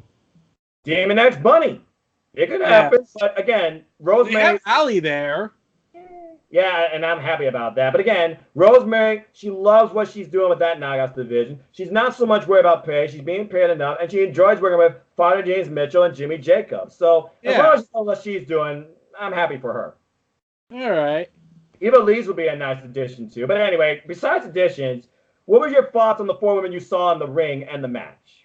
Well, I'm not fully invested in MS Sakura, but I did like all the other three women's match. Like I liked Rio, I liked Shayna, and I liked Jamie Hayter. Mm-hmm. And but I wasn't fully invested in MS Sakura. Uh, I just didn't know why though. She was very eccentric. We can go with that. Well, Freddie Mercury, just saying, she's a huge Queen fan. So there you go. Hence the little mustache and the mic stand. She's not using the mic though like Taiji, unfortunately. Well, luckily she doesn't use it as a weapon like heels would usually use it. That's true. Yeah. I give Anyway, it a 3-star rating. yeah, around the mill. I mean, in the very beginning, we have Shayna in there, and then Jimmy Hayter's just talking trash from the apron. It's Shayna versus Riho. Nice back and forth action. Hayter then comes in. She's controlling Riho, and then we get more of Shayna Hayter. Shayna gets the hot tag. Hayter takes down Emi Sakura to the floor, unmistakably, I might add. And then we get Shana and Emi Sakura. They're going up against her. Diamond cross body, I might add. Yeah. Shana took out both of them. Very impressive. I'm glad to see she's not a crazy risk taker, but she's not afraid to take those chances. Double underhook with a near fall on a power move. Shana's got some great power to her and has been getting some great near falls in her matches. But we get a Vader bomb, then a double stomp broke up by Riho after Emi Sakura pulls off Vader bomb on Shana. We get near fall, robe exchange, and then this is where the match really picked up and people are trying to figure it out. Even JR is trying to figure it out. God bless him, he's trying. Emi Sakura, Riho pulling off what I've seen from them in Control Pro Wrestling. Counter for counter, roll up for roll up, and in the end, I can't even tell you how she did it, but Emi Sakura tied up Riho and pinned her down for the win. Yeah, Again. And people will probably be mad about that decision because she's the champion. You can't have the champion be pinned until it's a title match. But you also want to build the challenger to be credible to the champion. And again, yeah, I get the feeling that would have been a no-win situation either way. Yeah, either way. I mean, you have to make every time when you think of the whole champion loses their match before their big title match, I'm thinking, oh, so like how Seth Rollins was treated as champion, or Jinder Mahal was treated as champion, where they kept losing their singles matches. Yeah, let's not go back down to 2017. But overall, I thought the match was okay. And the fact is, we didn't really get any promos or hype to Emi versus Riho during Dynamite at all. It was later in the countdown thing before. That was probably the big problem with that feud, because I didn't know who these two were. I think AEW was on this mentality that we could either do it for the countdown or they just want us to research it ourselves. And I was like, okay, I'm glad you have confidence in me to know this stuff, unlike the other place that doesn't seem to have confidence that we can't remember something that happened literally 5 minutes ago. Oh yeah, I remember. Nope, wait, no, I don't. Yeah, I know what you're talking about.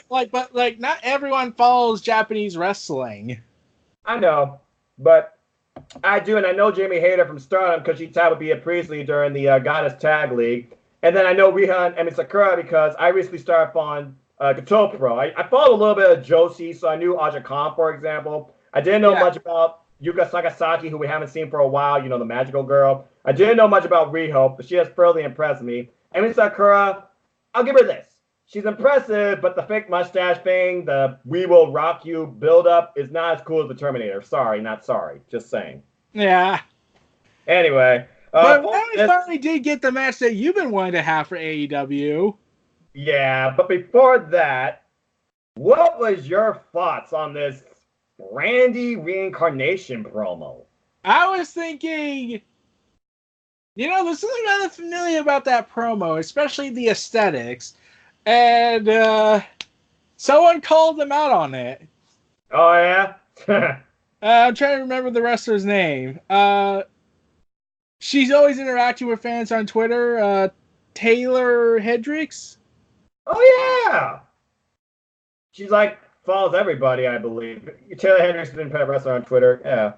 Yeah, like MPWL, the place she works at. They said Yeah. great minds think alike, and they showed two images of Brandy Rhodes and Taylor Hendricks wearing rather similar aesthetics and doing similar promos. And I was thinking to myself, what the hell just happened? Why is this whole reincarnation thing going on?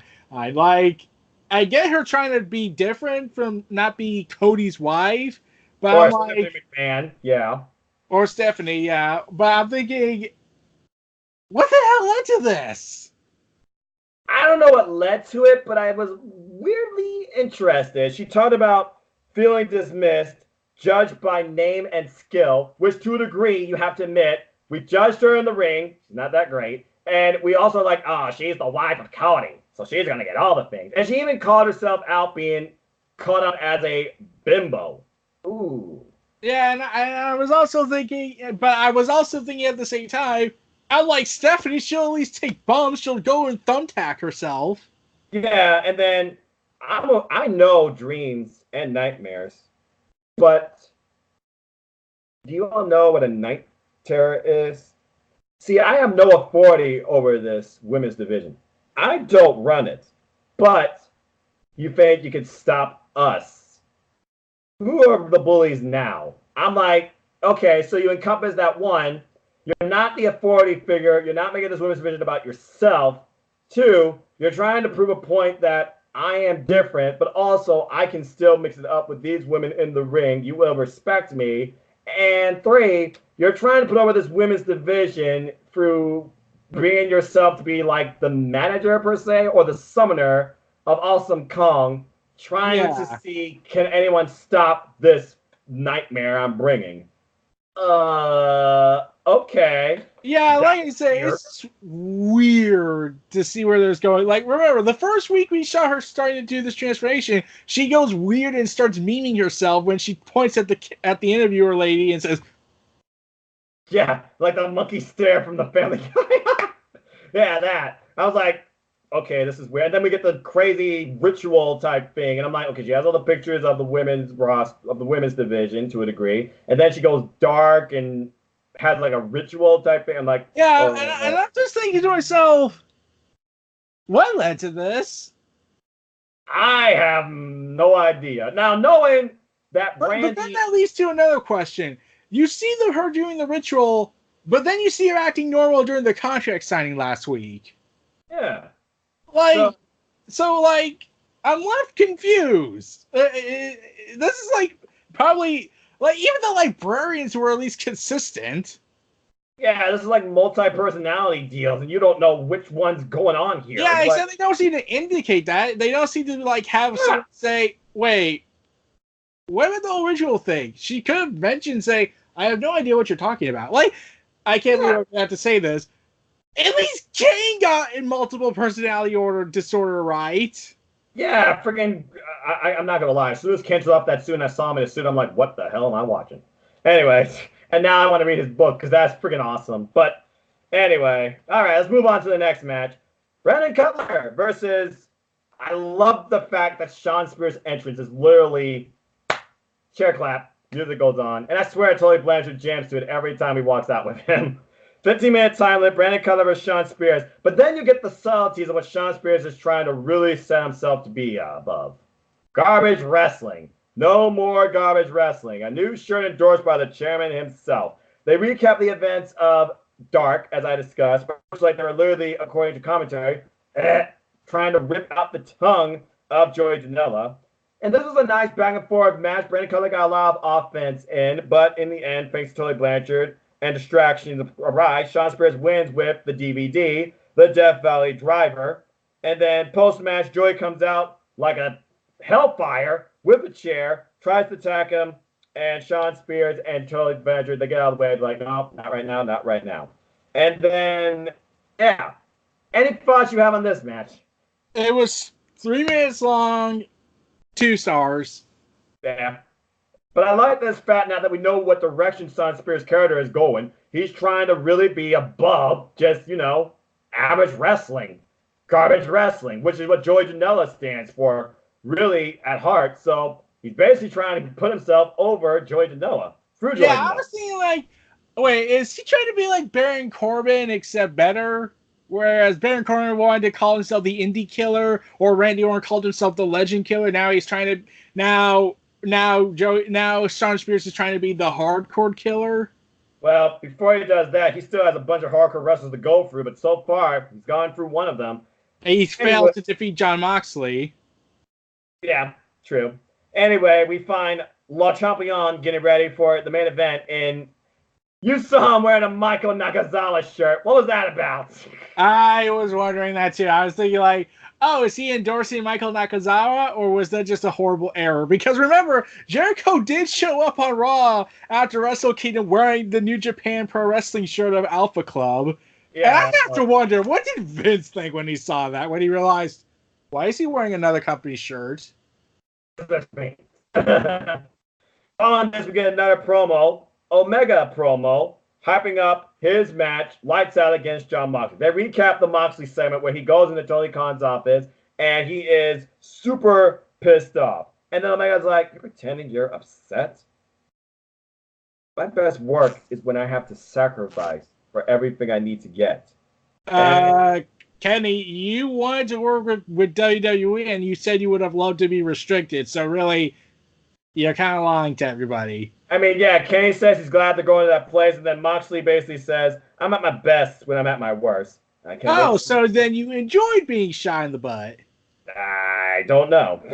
Anyway, it hyped up the Lights Out match, which I knew was going to be a match unlike any other, which we'll get into once we're done with this main event match. With TV time remaining. I love how they do that.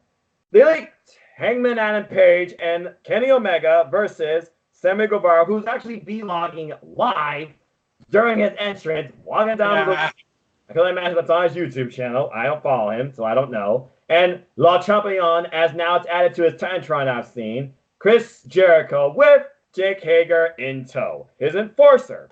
It was Inner Circle versus the Elite. Your thoughts on this match? The match before we go into the end. Well, I thought it was better than the 6-man tag team match. Yeah. Yeah, I believe I had given it a 4.25. All right. So Omega kicks it off. He chops the hell out of Sammy Guevara. Did you not see how red Sammy's chest got? Yeah, I saw. Jericho got out of the match immediately. And Sammy took all the punishment. And then at one point we get, of course, "You can't escape." The roll through and then the moonsault. And then following this, we get Jericho. He intervenes. And Hager denies Rise of the Terminator. Backshotting behind the head of Kenny Omega. And then Page eventually gets a hot tag as we find Omega getting worked over by Le Champion and Sammy during the commercial break. Because they got the little window. I don't mind that so much. I think they play that off really well. Sammy, though, at one point, he gets literally thrown over the top rope and caught by Jake Hager. I thought that was a nice subtle spot. But then Hangman Adam Page, dude, be careful. I do not want to see him miss this, but it's beautiful when he hits it. Hits the Arihara moonsault, takes out both men, and then as it looks like he was going to go in for the kill, who comes out to make an example early? Oh! The dirty bastard Pac with the dreaded low blow. And then a Judas Effect elbow strike. Chris Jericho wins and remains, I might add, undefeated in AEW. And then all fucking hell breaks loose. It was pretty wild. Cody comes out. He takes out Sammy with a crossroads. MJF comes out and intercepts Jericho and Hager with a chair. And he throws Jericho back into the ring. And then Cody gets Jericho. Jericho's like, "Get him!" Crossroads. And then, following that, who coming out through the crowd with a barbed wire bat? Jon Moxley. And then we get the face-off. Cody looking on. The face-off between Omega and Moxley as Omega just has the bat pointed straight at Omega's head, ready to take his head off or be like, "I'm going to kill you." As a pay-per-view. But then before we get more of that, Cody, he gets pulled out of the ring. And Omega, he goes out of the ring. What does he grab? His equalizer, barbed wire broom. And I'm like, oh, yes, the crowd's getting hot. Crowd's getting hot. Who comes out? Proud and powerful. Trying to make it ruin the moment. I was like, boo. And it worked, though, because as we're going for weapons, who comes out? Young Bucks. We get a super kick party. And then all hell's breaking loose. Everybody's up on stage. And we get an inadvertent moment where there's a common enemy between two enemies amongst themselves. As Omega and freaking Moxley, they V-trigger and paradigm shift Proud and Powerful as they were trying to take out the Young Bucks by powerbombing them off the stage. And then they fight to the back. They're gone. So we just have the Elite outside of Omega, the Nightmare Family, the Elite, and the Inner Circle fighting amongst each other. But what the hell happens? Nick is climbing the set and pulls off a freaking moonsault bomb, takes out everybody, including Jericho, who inadvertently takes out the cameraman. Give that cameraman a raise. And Tony Schiavone is just loving this, going, yes! And then the fighting continues at one point, and then they finally get them separated for a moment. And then they go back to trying to kill each other again to end the show. Tony's like, I'm loving this, and they're just fighting and fighting. What will happen this Saturday at AEW Full Gear? My God, the fight's everywhere. This is chaos. And then the show ends. And that was our go home. So for our first go home to an AEW pay-per-view, I think AEW Dynamite knocked it out of the park. Yeah. All right. So following this, though, as soon as AEW went off the air, they did something that I hope they do going forward. You know how they do like the road things every Thursday to a preview? They didn't do that. They did a countdown this time to AEW Full Gear that gave us an illustrated cinematic story, bringing in other wrestling recaps and real-life stories, recapping and building the top three of the top matches. You had Proud and Powerful talking about why they are proud and powerful, growing up on the mean streets of Brooklyn and New York and all that type of stuff, the shootings they've seen, what they stand for, what it means to be proud and powerful. And then we got the Young Bucks talking about they're questioning themselves, how we bring in all these talents, we're bringing in all these teams, maybe we aren't the best, we got something to prove this Saturday at AEW Full Gear. Let's just talk about each part because it was 3 matches hyped in a single thing. Your thoughts on this hype for Young Bucks vs. Proud and Powerful segment on AEW Countdown? Well, I didn't watch the Countdown live. I did see parts of it when it was showcased on the AEW Full Gear event when I was there. Okay. On my customary chair. Nice. Lucky. All right. So you saw parts of it. What did you see? I saw Pride and Powerful and the Young Bucks. I saw John Moxley. I saw Jericho and Cody. And a little bit of John Moxley and Omega before they cut it out. Okay, yeah. And then they kind of gave smaller segments of that on the AEW channel. I like the Holy Wire theme they did for Omega and Moxley. Because, yeah, Fallen Proud and Powerful, they hype up John Moxley, Kenny Omega. They talk about how John Moxley, he got staph infection again. Yeah, we almost died again. Yeah, and it derailed him. But it's like, I'm not going to let this hold me down. Then they talk about the place he worked at. And this guy's saying, Moxley's got so much incredible strength. Moxley then talks about his time in CCW and how he survived here and he missed that building. Got a nice paint job. You want to walk and talk? And he don't usually do that, by the way. And then he talks about this match with Omega. And he says again, he's at his best when he's at his worst. And then we get tidbits of the shit he went through and put his body through in CCW. Oh, my God. Yeah, I'm trying to wonder, how is he still alive? He's not human, period. I had seen clips of his time in CCW and other hardcore wrestling promotions. Like, there was a drill into his skull. There was what looked to be a miniature bone saw. There looked to be... Yeah. He faced shit. Trust me, I've seen it. I was like, oh, God. Anyway, talks about the match, and then they hype up, of course, with the recap of his promo from AEW. Glorious wrestling violence, the likes of which we haven't seen in decades. Then Omega comes in, talks about how Japan reignited his love and is his go home to just redefine himself and find clarity, and how it's just a cultural capital, and how the crowds look at wrestling, and how, why am I so good at everything? In comedy, in wrestling, in tags, in singles, in storytelling. It's because you're free to be yourself. Yeah, and he found himself through Japan, and he loves it and everything. And then he Yeah, talks about he this can't match mention the again. other reason why he moved to Japan. Yeah. And then he talks about this match again and how he can't wait to go to this dark place. Can't wait to see you there. And then, of course, the countdown ends with basically everything we've seen that encapsulates Jericho versus Cody. From AEW Dynamite to the sub against the careers to the snippets of each of their video packages to the contract signing that took out Dustin via Jake Hager. I mean, there enough said. If you don't watch anything from this recommendation, go watch the AEW countdown. They even It's on split YouTube. up. Yeah, they even split it up in segments if you don't want to watch the full 30 minutes. But every last minute was worth it. And that was the end of Wednesday night. But boy, was the week not done there because AEW pulls off another surprise. I wish it was during the first hour of SmackDown, but I'll take it.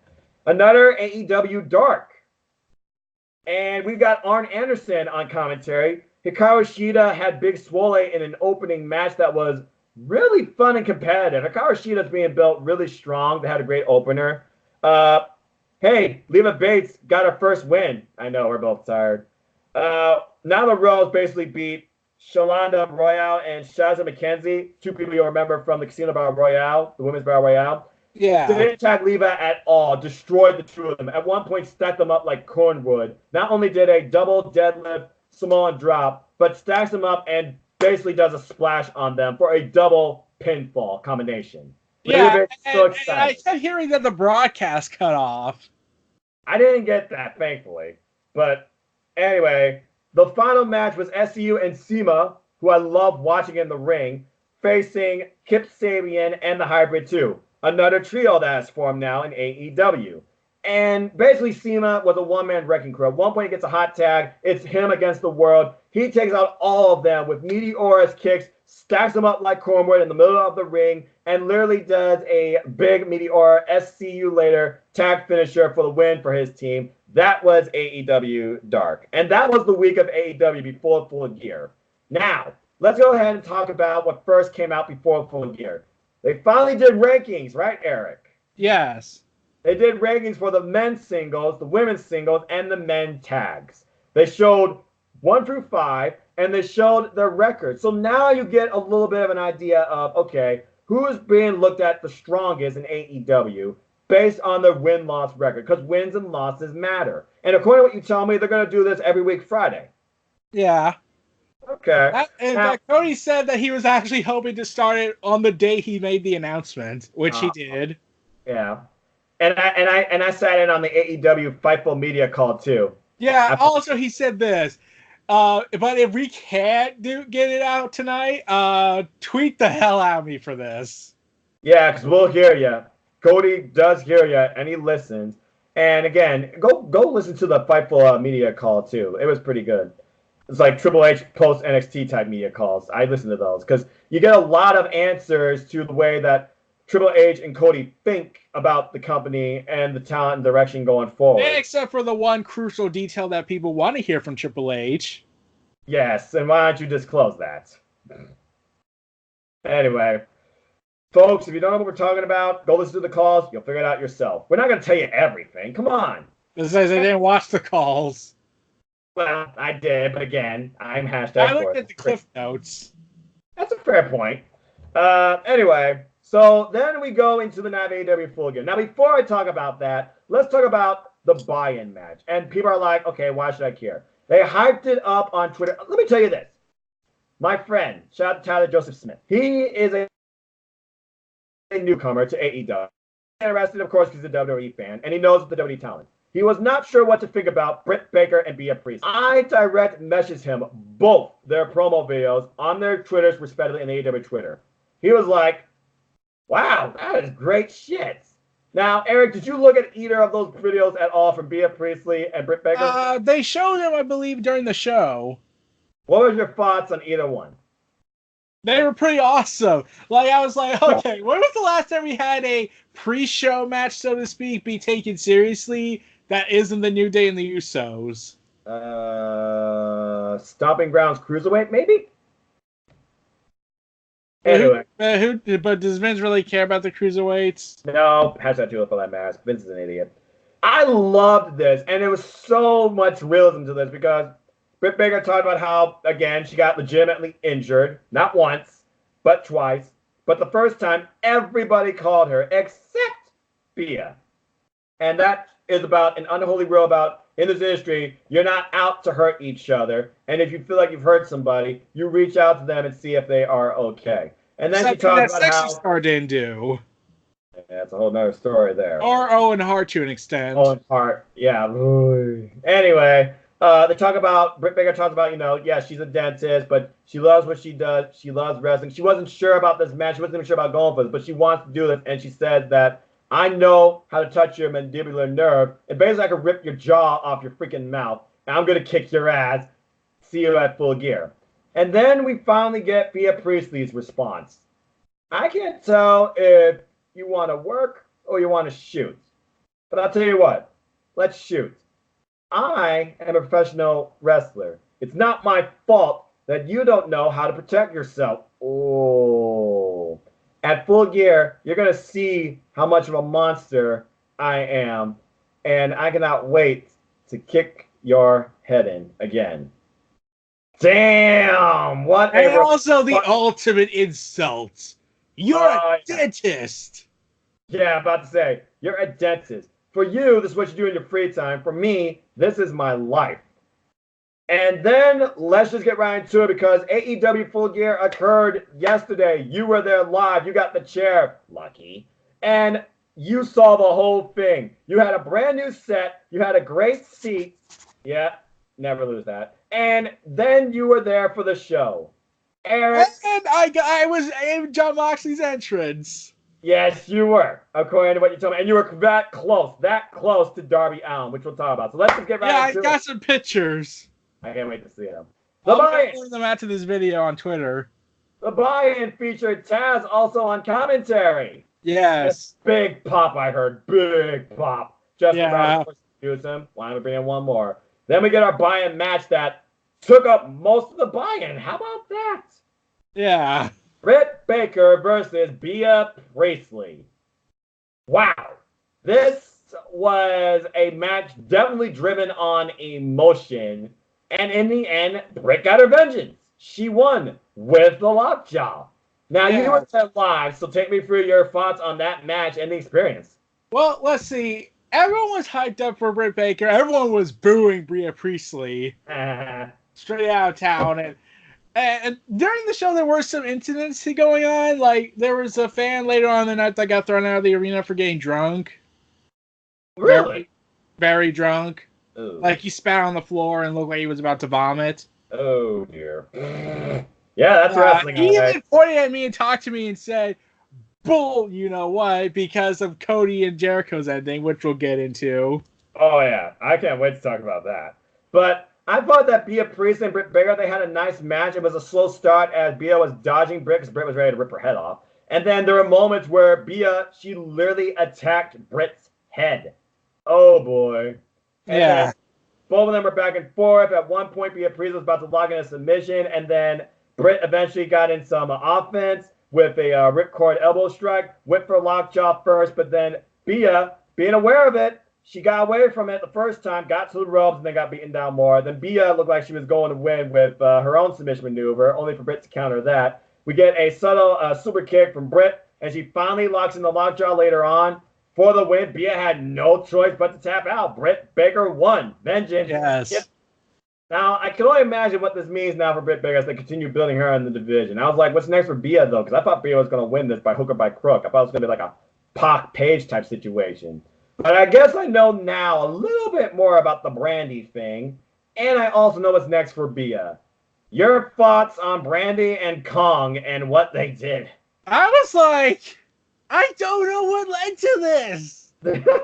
I don't know what led to this. What's the reason to being a hair fetish person now? Claiming a trophy. The trophy is, I claim a snippet of your hair. I summon Kong, and I am going to take something from all of you. I mean, one of the most priceless things to a woman is her hair, but I can only imagine how pissed off Bea Priestley is about this. And maybe now you talk about star power. The biggest name they got, no pun intended, the biggest name they got on the roster is Awesome Kong. She's done it all. Awesome Kong, she's been in Impact. She's been in Japan. She's been in WWE, even though that was a very short time. She's been in Glow. So she knows how to portray herself as a character and enlist emotion out of you. And she's also can be taken as a dominant monster. And with Brandy in her corner, literally using her as a executioner per se, or a hired gun mercenary, just summoning her. This is very interesting to me. And I wonder now if Khan's going to be used to put over the women in this division, starting with Bea Priestley. Well, first they had to build Awesome Kong up as an ultimate force since she hasn't been around in the ring for a while. Right. Also, she did say in an interview that Glow and AEW would cross over. Yeah, I remember that because I was watching several interviews where she was part of those panels too. But I thought this was a pretty good match. What would you rate it? I gave it 3 stars. Like, there was just something to me missing. Like, considering how intense the feud between them was, I was like thinking this should have been a no DQ match. Yeah, it could have been a bit more, but again, they worked within the buy-in, and they got 20-odd minutes or something like that. Yeah, and they only lasted for 11 minutes and 35 seconds. And then the post-thing was another 8 or 9, basically, with the entrance, the lights going down, and then Kong and Brandy coming up. By the way, that new set was freaking awesome. Yeah, I saw it. Yeah, I was there. I saw finally a themed pay-per-view set. When was the last time we had this? That wasn't WrestleMania. Evolution? Well, that's discontinued, and Vince probably won't recognize it. Damn you, Vince! All right, but I digress. Anyway, from there, you saw the cold opener. You got the pyro. We go right into the show, and they kick off with Proud and Powerful versus... by the way, Darby Allin made a cameo appearance during that, buy-in match. I find that very interesting. I thought for a moment at some point Priscilla Kelly was going to come out and be like, she's now all elite. I still think that could happen. I'm just saying. Yeah, I actually took a picture of the guy. Nice. Yeah. Anyway, let's get into the show because this pay-per-view was 3 hours, but boy, did it feel like it flew because it was so damn fun to watch and good. The opening match was Proud and Powerful versus the Young Bucks. What a tag clash with the Rock and Roll Express at ringside. Yes. Eric, your thoughts on this match? Oh, I was by the Rock and Roll Express as well. Damn, man. You had great seats. Yeah. Anyway, your thoughts on this match? Whew. Okay, so it was a huge classic. My mom was there with me because I needed someone to help me get there for multiple reasons. But that means we also got 2 chairs. Nice. She got disgusted a little bit every time when she heard the cracks to the super kicks, or when I'm trying to remember which one of the Pride and Powerful, aka LAX, took the gum and chewed on it. Oh God, that made me sick. And I heard everyone say, "You sick fuck." Yeah. I was like, yeah. I mean that crowd was amped too. By the way, good old JR of course came out when Boomer Sooner, Jim Boomer's. Poor old JR, he's trying, but man, you can definitely tell he was hard on himself this night when you watch it. Anyway, this match was wild from the get-go. And the match really picked up as far as story goes when Nick Jackson literally kicked his leg into the steel ring post. Yeah, I saw that. I was like, ouch. Ouch, indeed. And that was the start of the match. And he fought through the pain and adversity. At one point, we get freaking Proud Powerful tying up the Bucks in a triple submission. Boston Crab, chin lock, surfboard hold. That was beyond brilliant. Yeah, I think it meant. I tried to get a picture of it, but it ended so quickly. Yeah, I mean, how long do you think you really could hold that, though? I mean, that was insane. And speaking of insane, Santana and Ortiz, especially Ortiz, at one point saying, "We are geniuses!" I was... And then Santana's looking for his partner like, come on, man, as he got knocked off. They control most of the ring when Nick Jackson was vulnerable, trying to keep him away. They were working his leg. Nick fighting through the pain at one point. And Matt Jackson, he gets in, gets a hot tag. Super kick party, locomotion suplexes, dual locomotion suplexes, I might add. And then eventually he gets worked over, only for Nick to basically try and pull off some risky business, encouraged by Matt. And he literally falls off the ropes. The Meltzer driver. Yeah, it's like, ooh, nasty fall, too. At one point, there was a subtle face-to-face between Rock and Roll Express and Santana Proud and Powerful because they were face-to-face with them. By the way, they couldn't get involved, otherwise there would be a significant fine because they're not competitors, and you can't touch them either. And basically, at one point, one half of the Young Bucks, one half of Proud and Powerful, they were thrown into the freaking audience. Yeah, I saw the whole thing. Yeah. And I'm trying to remember which one from Rock and Roll Express, the one with blonde hair. I'm trying to remember his name. It's Ricky Morton. Ricky Morton. Yeah, he kept trying to get the crowd cheering and everything, like Nice. Young Bucks, and everything. And then some jerk in the audience who says, "Dude with the white hair, sit down." I'm probably going to see. Or he was just being an idiot. Anyway, at one point, freaking Ortiz literally biting the ropes as both Bucks were in the ring. You gotta imagine he knew what was coming, and he was just bracing for it. Bam! Double super kick to the back of the head. Later on, though, one of the Bucks gets taken out. We get that gum spot that made me sick to my stomach. Yeah, it made my mouth sick, and I was like, oh boy. Yeah, we just went to a whole nother level there. And Proud and Powerful, they eventually get the win with the Street Sweeper in a very competitive opener. Yeah, it almost went to a draw. If it had lasted 9 more minutes, I was thinking, oh, what if they went with a draw route? I'm about to say, I thought it was going to. Again, it felt like it was long, but it felt fast, and I didn't lose interest in one moment. What did you rate that match? A 4.25. Yeah. But then afterwards, we get a little bit of an odd angle, per se, as they pull up, as Sammy Guerrero comes out to celebrate them, live vlogging, of course, brings out a sock fill, I think they said baseballs, New York, makes sense. Or not New York, whatever. I don't know. Maybe it was fish. Anyway, as it looked like they were going to attack the Young Bucks with that, who comes into the ring? Now the match is over. The Rock and Roll Express, and fucking Ricky pulls off a freaking destroyer and suicide dive on Proud and Powerful. What? And I'm just left wondering, you're in your 60s, man. How are you moving this fast? How are you doing cruiserweight moves? Rock and roll will never die. If you don't know who the Rock and Roll Express is, you're not a wrestling fan. Not only do they teach, they still freaking wrestle. And that is proof why. But I really do hope they do not do Rock and Roll Express versus Proud and Powerful at some point on Dynamite. That was a wild thing. Wait, are you hoping they do it or they don't? Don't. You don't need that. Unless they want to put them over. Well, I mean, the Young Bucks put them over like they did Private Party after a clean win in the ring. Yeah. I mean, what more does Proud and Powerful need at this point? They're legitimate, as if you don't remember them enough as LAX from Impact Wrestling. I can only imagine what Conan thought about all this. Yeah, and like I kept thinking, like, it is probably going to lead to eventually LAX versus the Rock and Roll Express. I'm just hoping that they do the right thing and have Rock and Roll put them over.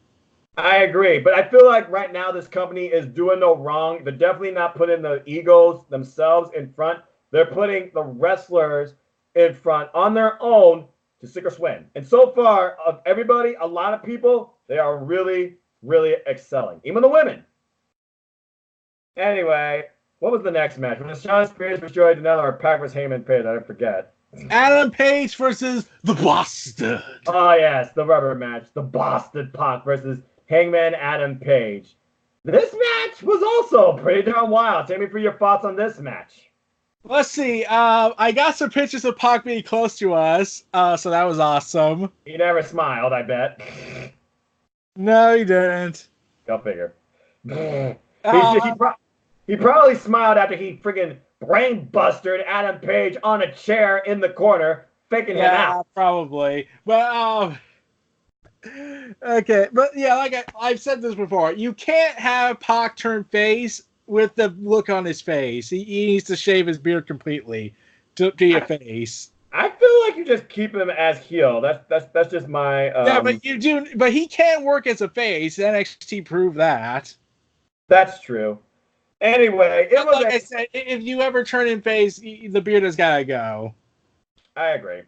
Anyway, though, we had some real cowboy shit here as Page was worked over most of the match. In one point, in the middle of the ring, Pac counters a powerball move, I believe, into literally the Brutalizer, and it looked like I thought it was over after that. I thought it was done, but somehow, some way, he had enough consciousness to reach out for the ropes. And after a couple of high-risk moves later by the Bastard that he crashed and burned on, including the Black Arrow, Heyman Page pulls off a buckshot lariat after getting countered to a big boot and then turning Pac inside out, and then pins him with the Deadeye. After, I might add, Pac goes for the low blow. and Yeah. ends up eating one himself. Yeah. I thought it was a pretty darn good match, and Paige finally got the best of the Boston. In this feud, I'm sure that's over. What did you grade this match? 4 stars. Yeah. So I'm curious to see now what this next for Paige, now they got through this obstacle, considering his run recently, and Yeah, how Pac, I'm trying to wonder. Yeah, I am trying to wonder where Pac and Paige will go from this. Yeah. Because because before this match on the ranking, Pac was number 2. Correct. Now he's going to drop. He's going to drop down number 3 without a doubt, at least. Maybe 4. So I'm curious to know, like if Pac had beaten Paige, we could have gotten Pac versus Jericho. Yeah, imagine that match. Holy sh. Anyway, but we'll talk more about that later. Yeah, spoiler alert if you haven't seen it. The next match was Shawn Spears versus Joey Janela. I don't know about you, but I feel like Joey Janela is one of those that gets like one of the weaker reactions. And again, Cody talks about not pumping the music. He wants the crowd to really be heard because the crowd carries the show and really defines the wrestlers in the ring. Yeah, unlike that other company that likes to mute the crowd whenever they express an opinion. Or filter it. Yeah. Anyway. But yeah, when I saw this match between Shawn Spears and Joey Janela, I was thinking, oh, so yeah, Joey Janela is basically the Mankind of this division. Not in terms of taking hardcore matches. That's obviously the ECW style. I mean, he more like takes the big bumps. Like he'll take the falls. Like Mankind did in the obvious singles match with Shawn Michaels that looked more like a no DQ match. Yeah. This match I thought was okay. By the way, Earl Hebner was the referee. I haven't seen him for a while. And the fact that here's the kicker. Yesterday was Jericho's birthday and the 22nd anniversary of the Montreal Screwjob. Oh, wow. I knew it was his birthday. I didn't know about that other thing. Oh, jeez. Yeah, so Jericho will now live in infamy as both the Le Champion of 49 years old and the Montreal Screwjob birthday. Oh, jeez. What a day that'll never die in history. Yeah, especially I was thinking like, oh, there's no way Earl Hebner's going to be allowed to show up after that. Let's bring him on TV. I mean, I thought it was pretty funny, though, that Tully and Earl shared some subtle jabs with each other. Like, I want these two to argue with each other. I want Earl to blow a gasket. But anyway, I thought this was a pretty good match. At one point, though, it was interesting. Right before the bell, he takes off his jacket, and Joey attacks Shawn. Shawn gets the better of Joey, tying his hair up in the corner. Yeah, I saw that, and my mom freaked when she saw, oh, God, did he rip some hair from his head? Yes, he did, because that was the most innovative use of a tag rope I think I've seen ever. He literally ties him up, and you hear Joey screaming, ah, because he can't get out of there. He literally at one time just eats it, goes for it, and yet literally rips his hair out to get out of there. You literally see Joey's hair hanging from the tag rope. Yeah, I saw that, and I was like, okay, Mankind would probably be like, reminds me of myself, kid. Bravo. Anyway, later on, though, the match really picks up when Janela, like you said, he takes some stupid, ridiculous bumps, and basically a flipping Santon dive from the top rope was his downfall. Because after that, later on, Spears, with Tully's help, I couldn't believe I saw this. Tully spikes Joey Janela with a spiking pile driver. Yes. And literally helps Shawn Spears gets the win with the Death Valley driver called the C4 Death Valley driver. After an exposed turnbuckle, by the way, was also brought into play. Earl Hebner, come on, bro. And basically, Shawn Spears, he's picking up wins. No more garbage wrestling. He's holding to it. Perfect. Pretty good match, though, I thought. But Joey Janela, tough break, dude. Your thoughts on this match and your grade? I gave it a 3.5. But I was like, Joey Janela, oh, God, you are going to get yourself killed one day. I mean, he almost died from wrestling at one point, but he's bad now. I mean, you know what? Some people die for their craft and will just love to do that. Will Ospreay's one of them. I mean, Joey Janela, why not him too? And Kota Ibushi, considering how many times he's broken his neck and somehow lived to tell the tale. I swear his neck's made of rubber at this point. The Japanese got a secret to make necks preserve. They got to. The things they do there is absolutely effing ridiculous. Anyway, next match. This was wild, and I was like, dang it, you were so close. They had me on so many near falls. The AEW Tag Team Championship Triple Threat between the Lucha Brothers, Rey Fenix, Pentagon Jr., the current champs SCU, Scorpio Sky and Kazarian, and Private Party, Isaiah Cassidy and Mark Quinn.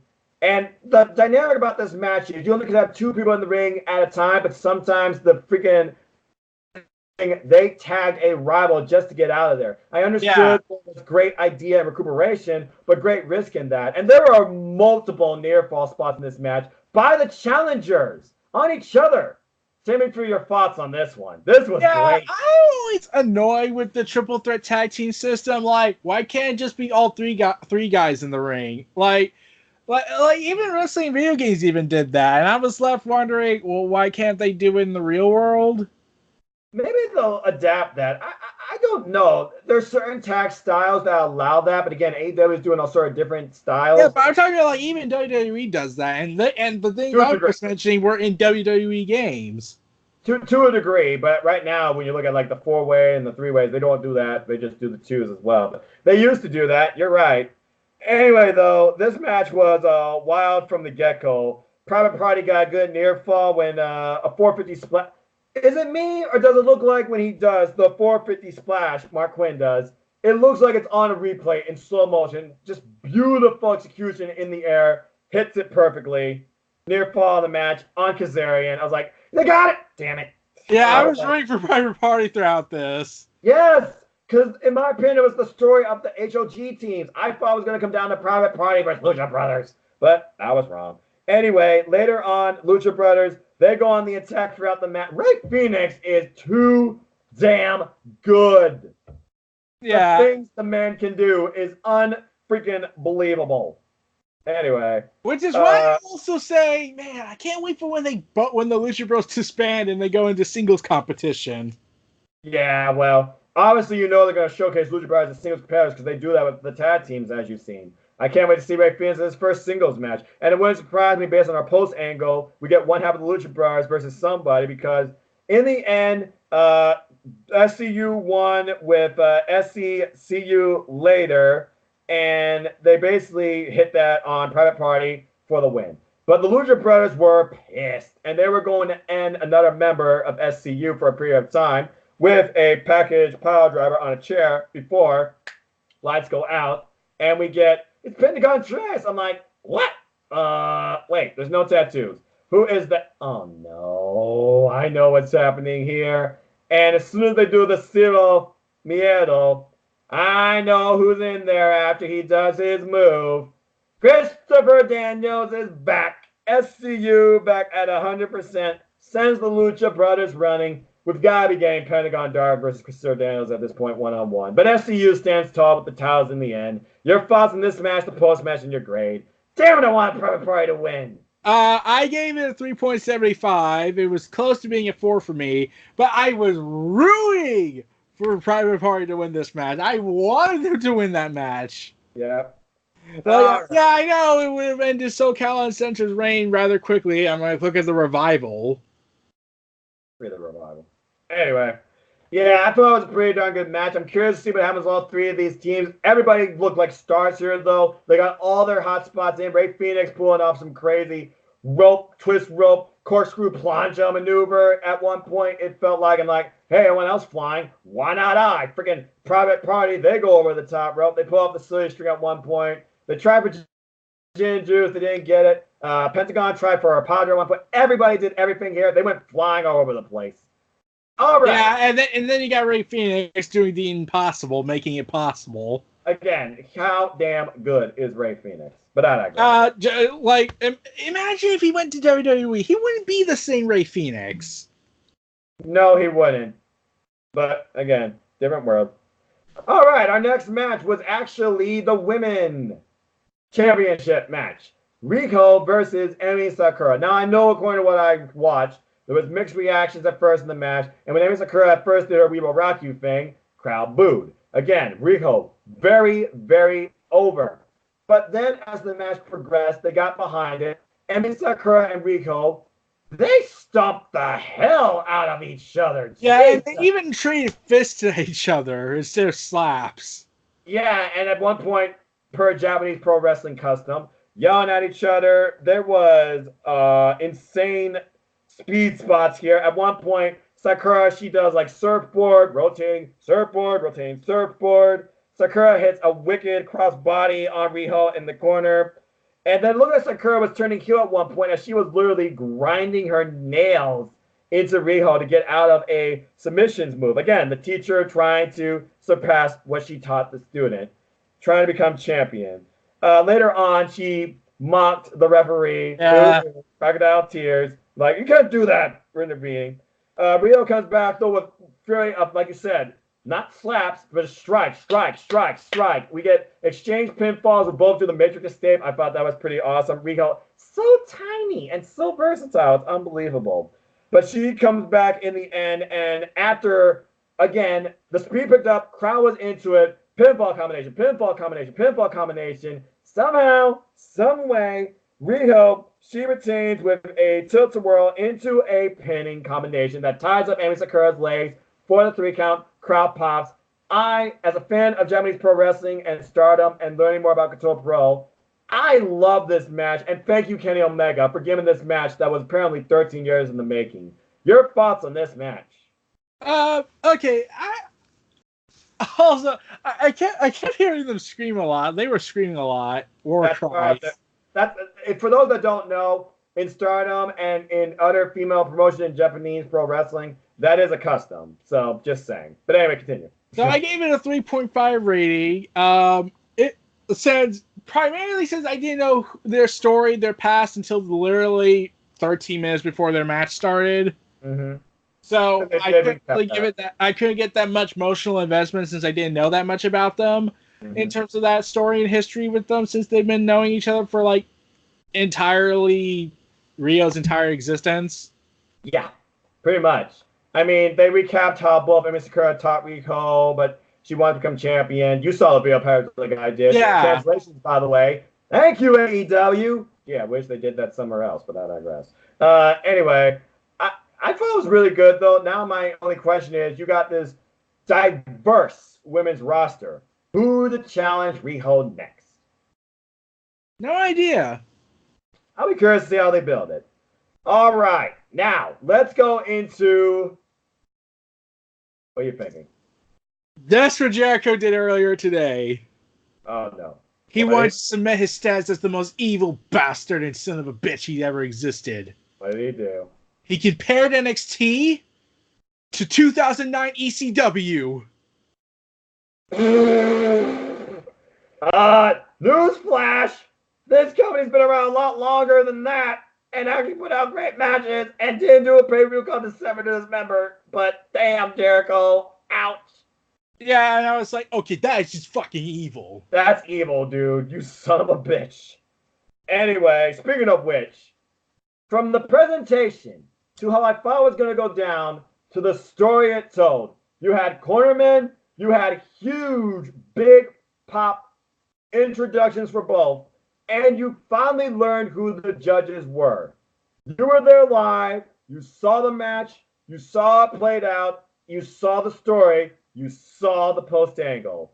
Eric, take me through the AEW World Championship. Le Champion Chris Jericho with cornerman Jake Hager versus Cody with cornerman MJF. The judges were the Great Muta, Arn Anderson, and Dean Malenko. Arn Anderson and Dean Malenko, I could see coming since they officially signed with AEW. Mm-hmm. The Great Muta, however, was a surprise. I didn't think, he has some ties with AEW? Oh, that's surprising. Yeah. The most impartial judge. Impartial judge. I mean, when I heard Dean Malenko was the judge, I was like, oh, that's biased. Look at the history of Jericho and Dean. WCW. Oh, man. The man of 1,004 holds. I'm for you. And it's not armbar. But anyway. And Arn Anderson, the enforcer. But anyway. But yeah, Cody Edwards was the referee. Yes. Played her role perfect to a T. Now talk. Yeah. Aubrey Edwards was out. Oh, prior to the show, she was getting cheered a lot by fans. Yeah, I wonder why. She is brilliant. Yeah, but yeah, it was insane. Like Cody legitimately cut himself open when he crashed. Yeah, I noticed that. No blading. He crashed and burned. Tell me about the set, by the way. What was your thoughts with the fact they had the elevated entire walkway mashed up with the ring? I was thinking, like, are they borrowing from Japan and from old ECW back in '99? Because that kind of looks awesome. I love that. I was like, I wonder if the side's going to come into play at all. And someone's going to go, like, through it, or someone's going to, like, get powerbombed. Instead, Cody, he literally beams himself. And this is where really the match picked up. By the way, both men, they were definitely going after each other from a sell standpoint, because you notice Jericho came out wearing a rape belt. Yes. With a little bit of the bubbly. Champion! How about those intros by Justin Roberts making this feel like big time? The only thing that was missing is that they didn't have the WCW announcer guy doing it. Yeah, but I guess you can't have everything, old school. Anyway, when he beamed himself, by the way, and by the way, Cody's mom was there live, and she did get involved. And I mean, everything about this match, I was like, wow, this is actually a lot more than I expected it to be. And then he legitimately busted himself open. I was like, oh, God. Ooh. Yeah. No blading. Yeah. Oh, wow. Ooh. Yeah, that was a legitimate cut open into, like, some of his flesh was pierced open. Damn. And then Jericho just took full advantage. Because at first, it was a game of psychology. As Jericho just let the clock ran as he kept going out of the ring, had some subtleties with the judges even, and more specifically Dean. Yeah, and Cody's mom, who later on came in play after Jericho was brutalizing her son and literally slapped Jericho. And then Cody came out and knocked Jericho down, and then mom still got a shot on Jericho. That was funny. Yeah. Oh, man. And then we just see Jericho working over Cody for most of this match, and the crowd's trying to get behind Cody, trying to get him into it. We're like, what's Cody going to do to get back into it? And then you got the wild factor of Jake Hager, and you got MJF who's just screaming at the top of his lungs, "Ref, watch him, do your job!" Because at times Hager got involved.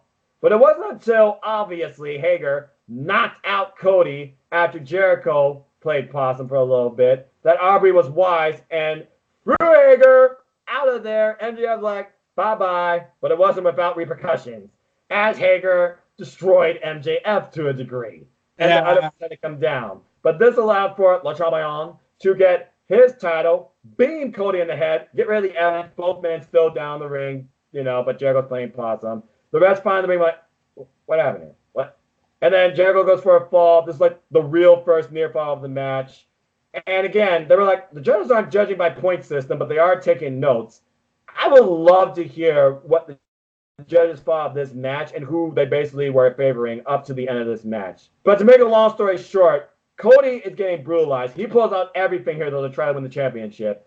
From a figure four to the bionic elbow to an Alabama slammer to his disaster kick to even almost a crossroads. Yeah, he did pull that off. And Jericho even pulled off his weight belt. Cody never did that. Jericho used his weight belt, but the ref acknowledged it. I will disqualify you, but the ref letting the match tell the story. And then towards the end, after he does Lion Salt, Code Breaker, Lion Tamer, and Cody gets the ropes. It was at the very end, though, when he gets him to a horribly vicious looking, look at the way he rearranges his body and crushing his head.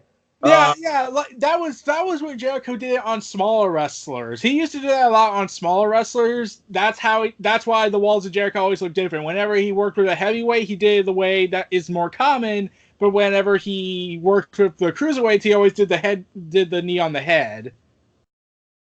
Yeah, exactly. And then Jericho starts stomping on him. At one point, the mom said, "Fuck you, Jericho!"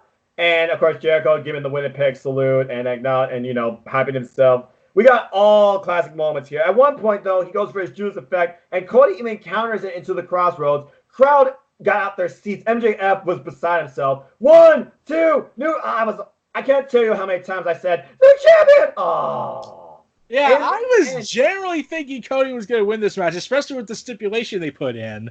I know, Brad. It made me that much more invested and believe in it. However, it's not that I didn't believe it. It's more like I couldn't imagine the match going the other way.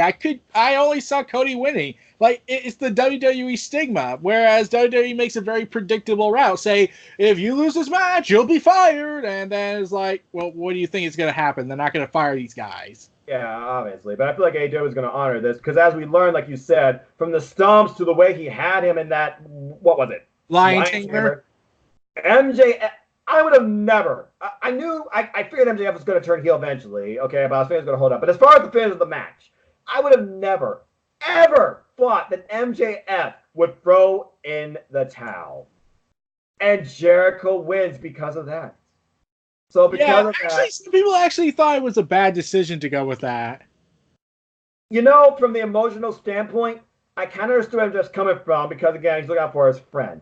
But then you realize what the real story was here and why MJF truly is the best heel going to Jay White and it's truly the salt of the earth. He goes there after Jericho's up on stage in the inner circle with a little bit of the bubbly, celebrating. Yeah, I took a picture of that. Nice. We find MJF with Cody in the ring.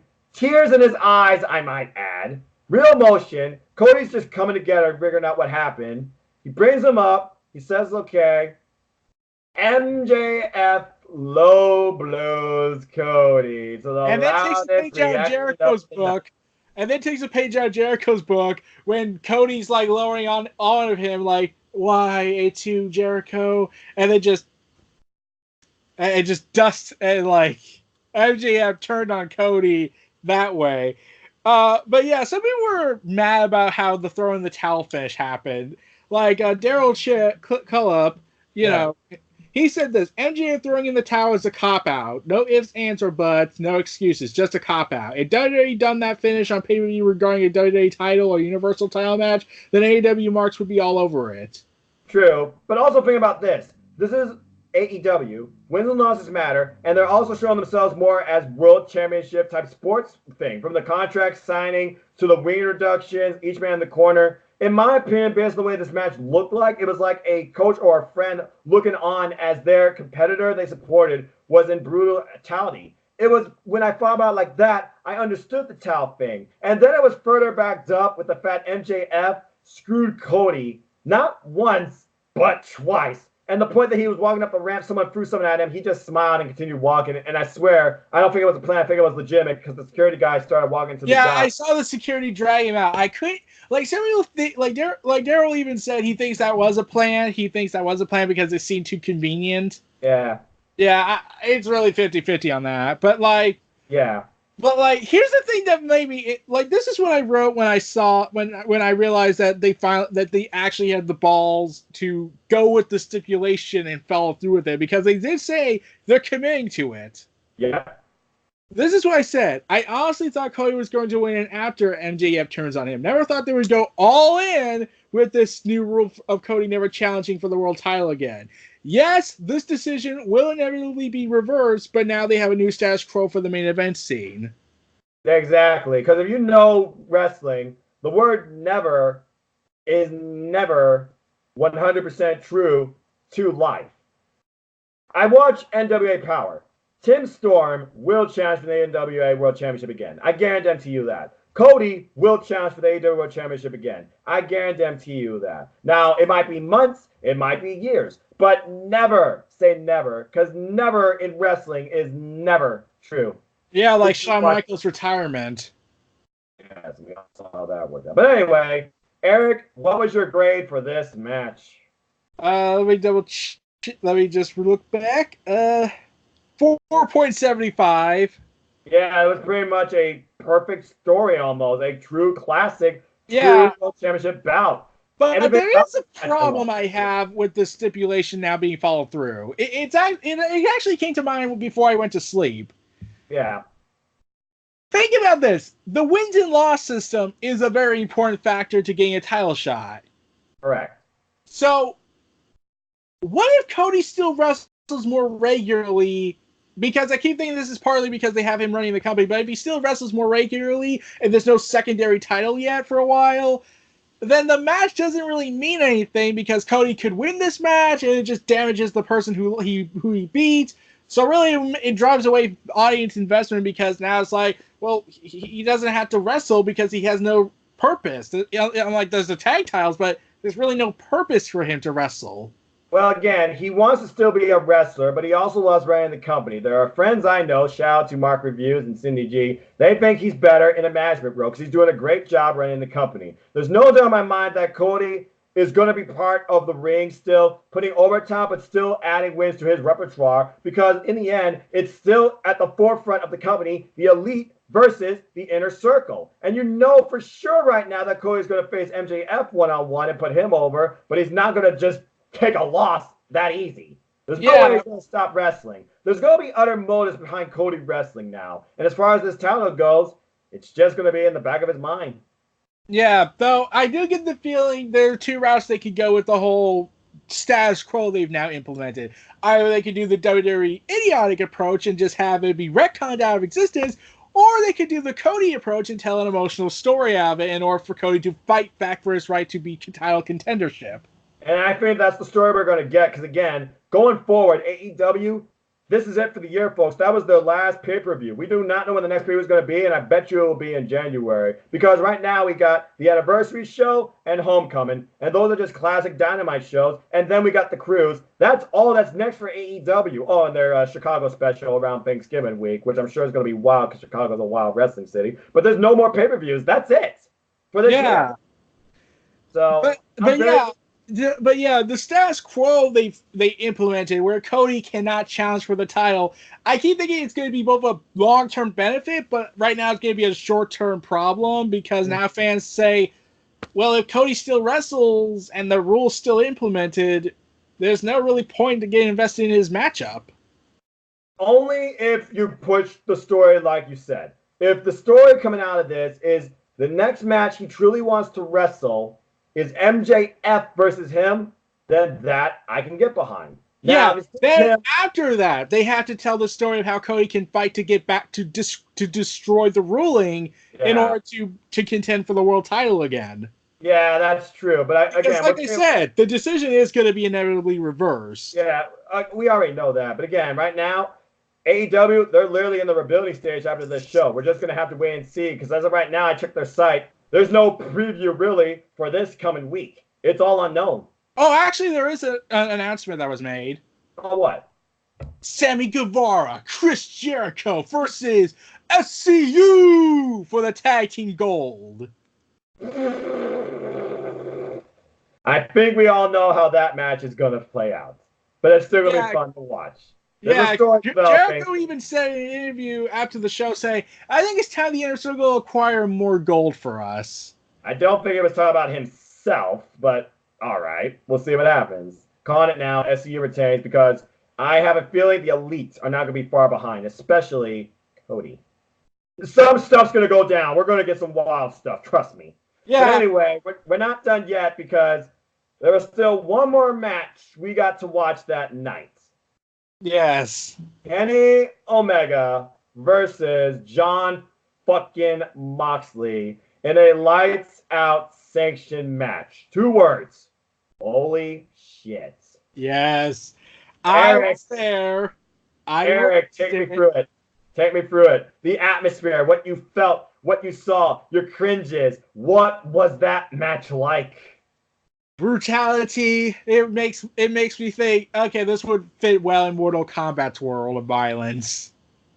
God! And I was by John Moxley when he made his entrance. I was right next to him. Yeah, because he came out of the crowd. Omega came up to the stage, but Moxley said, I'm not going to let anybody pursue me again. We saw the Titantron, we heard the music, but you got literal Moxley coming out through the crowd, spray painted jacket and all. He was ready for war.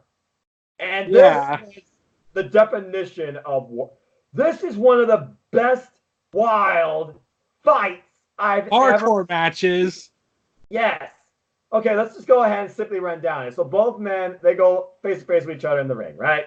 And they're both, being the dads of each other. So Moxley, he goes out of the ring after getting the advantage on Omega. He's like, you want garbage wrestling? You want unsanctioned? I'm going to show you some fucking garbage wrestling. And they're going around looking for stuff all under the ring. Eventually, Moxley pulls out our first toy, a trash can and trash can lid. As Omega goes for the trash can, what happened? Bam! Moxley bashes him in the head with a lid. So this is Omega's first exposure to that. And then from there, all hell breaks loose as we continue to go wild, because after that point, he keeps on thrashing him with the trash can, and then he goes back outside the ring and finds, we knew they were going to come into play, the barbed wire bat. It's like he's talking to it. And he's like, he knows that you want flesh. I'm going to give you it. So what does he do? He covers his hand like sledgehammer.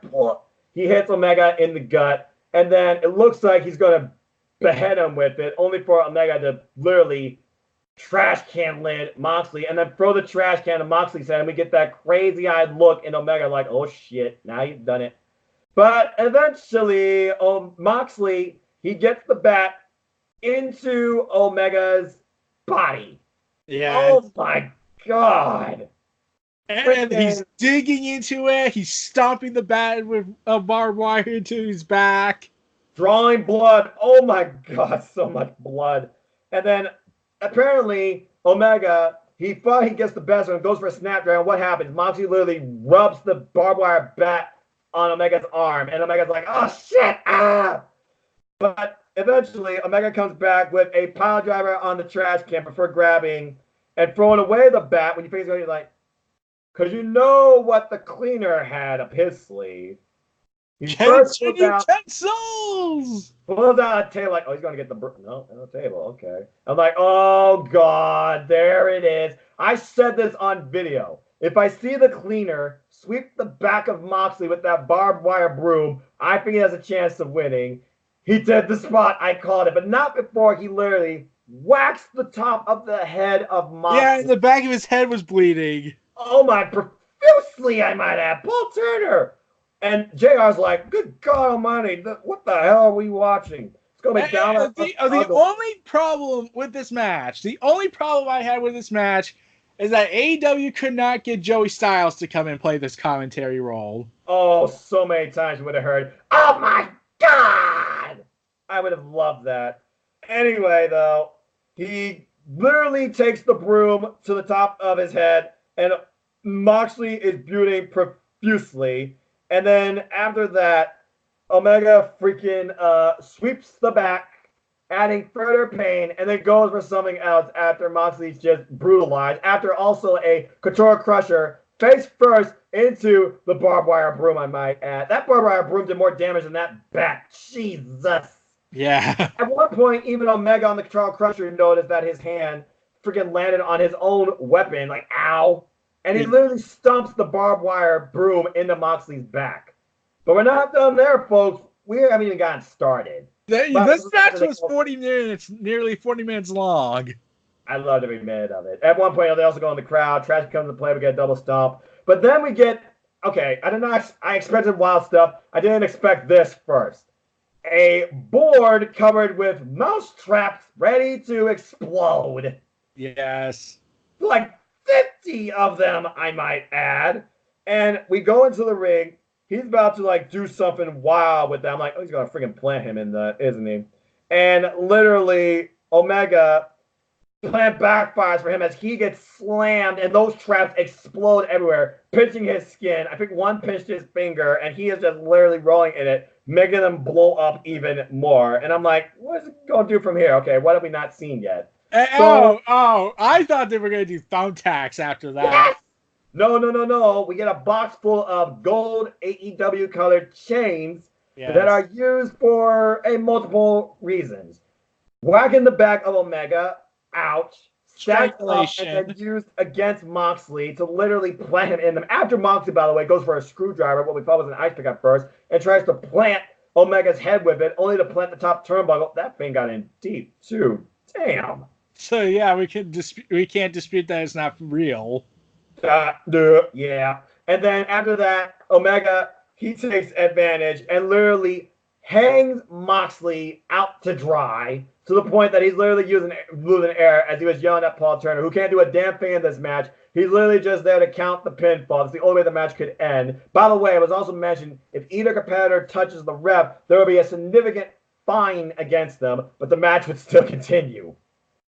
And boy, did it continue, because following the hanging, Omega brought out a bag of, oh, there's the tax. What the fuck? Broken glass! Yes. Yes. Literally from that table! I thought it was gonna be thumbtacks, but no, they said no. We must go more insane. Get glass and break it. And he literally pulls off a paper cut spot after trying to impale Moxley with a piece of glass. Literally paper cuts one of his fingers, dear God, and then crushes the bag of glass, only to put it out in the middle of the ring. And I recall after some body slams into the glass and pile drivers, Kenny tries to make him eat the glass. Yes, after putting in a sharpshooter that Moxley crawls through the glass. Yes. Even though there's no fucking rope breaks. But he knew pulling himself for the ropes to get him out of there. And then, like you said, he fed glass to Moxley, okay? But then, following that, they go up to the ramp. They're attacking each other. And friggin' Omega drops Moxley where he stands and calls for the Elite to bring out... No. Before that. What? What happened? What happened? Kenny has Jon Moxley staggering into the back, heading up. Yeah. And then Kenny, in his insanity, decides to get the nail and start scraping into the forehead. I think at one point they were saying they're going to put his initials in there. Because you're right. Following that, they did... and by the way, Paul Turner even counted a powerbomb in the glass with an exposed hand. You freaking idiot. You got gloves for a reason. Betty didn't think about that. That was stupid. I was like, Paul, you idiot. And he literally drags him through the glass. Moxley's back. Oh, my God. And then I thought, okay, you sick fucks can't get crazier than this, right? No, we must top it more. So he's calling out for someone to get pulled out. And what the fuck? Barbed wire spider web? That's like a barbed wire bed. No floor either. I'm like, holy shit! Literally, I'm like, oh God, one of them's going to die. Okay, so he's going to powerbomb him. Nope, Moxley's going to counter it. And he's literally going to, no, don't do it. No. Moxley suplexes himself and Omega in the damn middle of that barbed wire net bed. And we get everybody with exposed hands, you fucking idiots, trying to pull these men out. Skin being teared away from the barbed wire. I'm sure it was a bit dull, but still, oh my God. And I'm like, then they get back up, continue fighting, and then Kenny crashes into the stage with Moxley. Face trigger through the freaking set, and it looks like he hits his head off the plexiglass too, getting the worst of it. And then eventually, somehow, these two aren't human. Moxley, he gets up, and he comes back, and Omega comes back. Both of them fighting for the crowd, come back into the ring. And then paradigm shift. Moxley does Omega head first, spiking him into the glass. Oh my gosh! Pinball, please kicks out. He fucking kicks out. I won. And then Moxley, he goes. That's it. Takes the switchblade, pocket knife, cuts the ring. Oh yeah, you know what? We used everything else. We can't use fire. You don't want to use tags. Why not? Can't use C4 like McFoley and Terry Funk did? Yeah, that was a match that was insane. Glad those two lived. Why not use what's the ring itself and what's under it? I will use the Tommaso Ciampa philosophy. Yes, exposed wood. And both men, they go at it on there. Omega, he pulls off a move, plants Moxley, but then goes for a finisher, a freaking Phoenix Splash. Landing, I'm pretty sure he'll have a concussion. I'm pretty sure, yeah. Landing face first on the exposed wood, and you think that's not enough. No, Moxley's going to make sure this is it. Another paradigm shift, and Moxley fucking wins this war. Finally. 1, 2, 3. My God, the longest match and the most insane match I've probably seen this year. Not a match. A all-out war, a fight, a hardcore match for the ages. Moxley was right. I haven't seen anything like that in decades because I don't watch that shit normally. But I'm damn sure glad I watched this, and I'm going to be watching. And I was there live for the whole ride. You lucky bastard. Eric, take me through anything else you have on either of these men, this match, and of course, your grade for this. Holy shit. Phenomenal There was nothing I would want changed. Like I like the only thing they were missing was a kitchen sink, C4, and fire. Yep. And tax. Don't forget the tax. Yeah, Oh but they God. countered that with glass. Yeah, And this match got a lot of mixed reactions from people, actually. yeah. Because some people are like, "This is not my thing." Other people are like, "Holy shit, this is incredible." Other people are like, "Oh, this is a spot fest," and the crowd's like, "Holy shit, holy shit!" And then some are like, Yeah, "Fight forever." And yeah, then one drunk guy, JR said, was like, "Are these two human?" yeah. Like Delexman even said this. He's gonna go under a name change soon, say just Alex. But Okay. anyways, Delexman said none of you would have survived watching the '90s. I was born in the '90s, dude. I just haven't seen anything like this in over a decade. No, And no, no. He means that if the audience who were complaining about how ultra violent the match was, they said you would not have lasted in the '90s oh, shows. you thought this was violent shit? Go back to the '90s. But I must anyway, stress, Mick Foley and Terry Funk had high explosive C4 in in a barbed Japan. wire, in a barbed wire rope match in Japan. Japan used to have death matches, folks. Go look at your damn history. But I digress. They even had a gigantic tournament for death matches, and Mick Foley fought all of them. Yes, Mick Foley is the living embodiment of hardcore. He will never die, and apparently neither will Moxley and Omega. But I'm pretty sure Omega will probably forget what he went through the night after that spot. What did you grade this? Well, on the okay, have you heard of an app called Grapple? Yes. It allows rating your own matches up to 5 stars. If I was Dave Meltzer, if I was in charge, if I could do the rating in this and go beyond 5 stars, I would have given it a 5.5. Jesus. That's the highest rating I'll give it for the Wednesday Night War. Yeah, so, and that was the end of AEW Full Gear as Moxley celebrated in victory with a maniacal face. By the way, at one point he was buying freaking Omega's face. I almost forgot about that. Yeah, and then then John Moxley got on top of the ropes after the show went off the air and did the Stone Cold middle finger salute. Oh, hell yeah. Oh, by the way, I forgot. There was Rise of the Terminator spot also with Omega going through a table with Moxley in front of him. Yeah. Okay, I fit the cards. So that concludes that. So let's do this.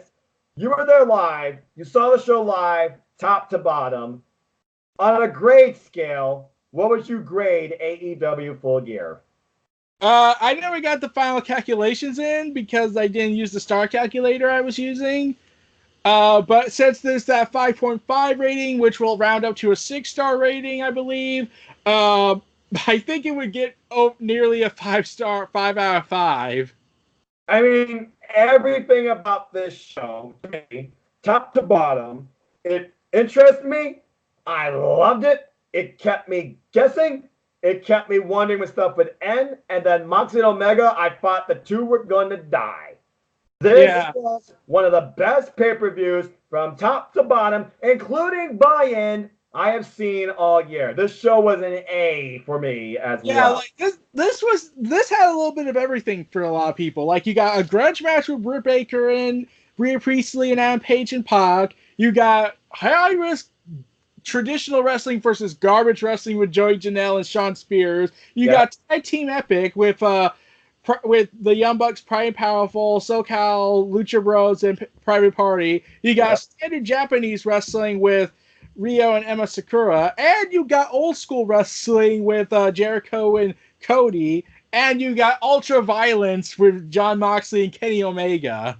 You literally got everything. There was something for everybody, and it all made sense, and they all picked their spots. And JR, he realized, even at one point saying, I suck. JR, you do not suck. You are learning. You are trying. I respect you and always will. He, Golden Boy, and Excalibur did amazing this night, but I can't wait for Tony Schiavone to return this Wednesday. Yeah. Also, guess what? Guess what? Now hired by WWE and Fox's WWE news correspondent, Ryan Sainz said. Oh, good Lord. What did he say? I wish bloody hardcore matches were safe or the end of a long, intense feuds between two wrestlers who properly conveyed how much they hate each other. They lose their value if they're done too often, in my opinion. And I was like, this feud was 5 months. Yeah, have you not been watching, dude? Yeah, some people accused Ryan Sainz of saying, you're just the WWE guy now. Look, there's people that accuse Dave Meltzer of being the AEW, NWPA liberal. There's people that accuse Ryan Sander of being the WWE guy. There's people that accuse Sam Roberts of just being a WWE guy, which is probably true. And then you got people like Chris Van Lee that are just honorable interviewers as well that just love wrestling. And then I got people like you and Andre Corbeil and the No DQ people that are open to all things wrestling, including my I'm still bugged. Why would they hire Ryan Satin after what he did to Sasha? That was just a gigantic middle finger to her. Because they don't care, obviously. I mean, come on. They don't care. It's all about the money and exposure. It's all about the money. But the bottom line is this. AEW own this week. And as far as pay-per-views go, WWE, you got a hard damn act to follow. Well, I'm pretty sure NXT TakeOver can do it. If anything can do it, it's NXT TakeOver. And we got one TakeOver left to see if it's possible. And based on the card we're thinking about right now, there's a huge potential it could. But we're going to have to wait and see. But with that, AEW 6, NXT 0, they won the ratings again. But this was interesting because the margin was less than 10,000 viewers. They were both over 800,000.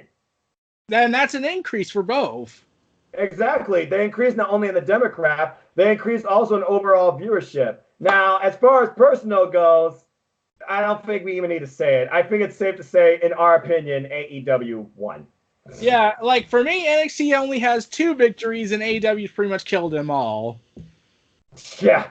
So at week 6, AEW is still beating NXT. They're undefeated. And as far as our personal wars go, we are literally 3-2-1 in favor of AEW. Yeah. So with that, Eric, any closing remarks, questions, thoughts, or hype for AEW or NXT this coming week? Well, let's see. We got that Cruiserweight match for the title in next week for NXT. Then we got the Fallout for Full Gear. And we're going to probably get some drama with Cody and MJF. We don't know how Kenny's going to react to anything. I'm pretty sure John Moxley's going to raise hell demanding that the unsanctioned match be sanctioned officially so he can add to his win-loss record. Or is he going to, encompass this, be like, you all saw what I did. It doesn't matter if it's on my win-loss record or not. I deserve a title shot. There are so many different ways right now you can carry Moxley. I wonder, though, if they're going to do next Moxley versus Darby Allin, because Darby Allin might still think, I am still worried about title contention because I got screwed by Jake Hager. I feel like that could be the next logical story, because Darby Allin and Jon Moxley, they face each other in independence in a very competitive 20-minute-plus bout. I can't wait to see what these can do in a wrestling match. Yeah, it's going to be a pretty crazy few weeks for a while for AEW as they end the year and head into the new 2020 era. Because that was it. That's the last preview of the year, folks. But if you have $50, there's never been a better time or a better thing to spend your money on if you're a wrestling fan or trying to be a wrestling fan. But that's it. That's the last AEW pay-per-view. We have NXT TakeOver War Games. Lucky. Damn it. Lucky. And, yeah, that shit's never going to leave your side. And again, right now, Wednesday, Monday, meh. Tuesday, I love AEW Dark. I love NWA Power. Wednesday, cannot get here soon enough. I am looking forward to Leo Rush retaining. I think that Io Shirai is going to win for her team. And I think we'll finally get the final member of Team Baszler. I just don't know who. AEW Dynamite, I don't see the title changing hands. I see chaos ensuing with MJF and Cody and Lucha Brothers. That feud continuing and Inner Circle and Elite continuing.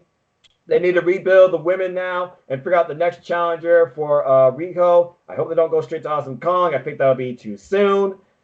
And right now, their next big show, besides the Thanksgiving one, is not till the end of the year with Homecoming and Anniversary and the Jericho Cruise.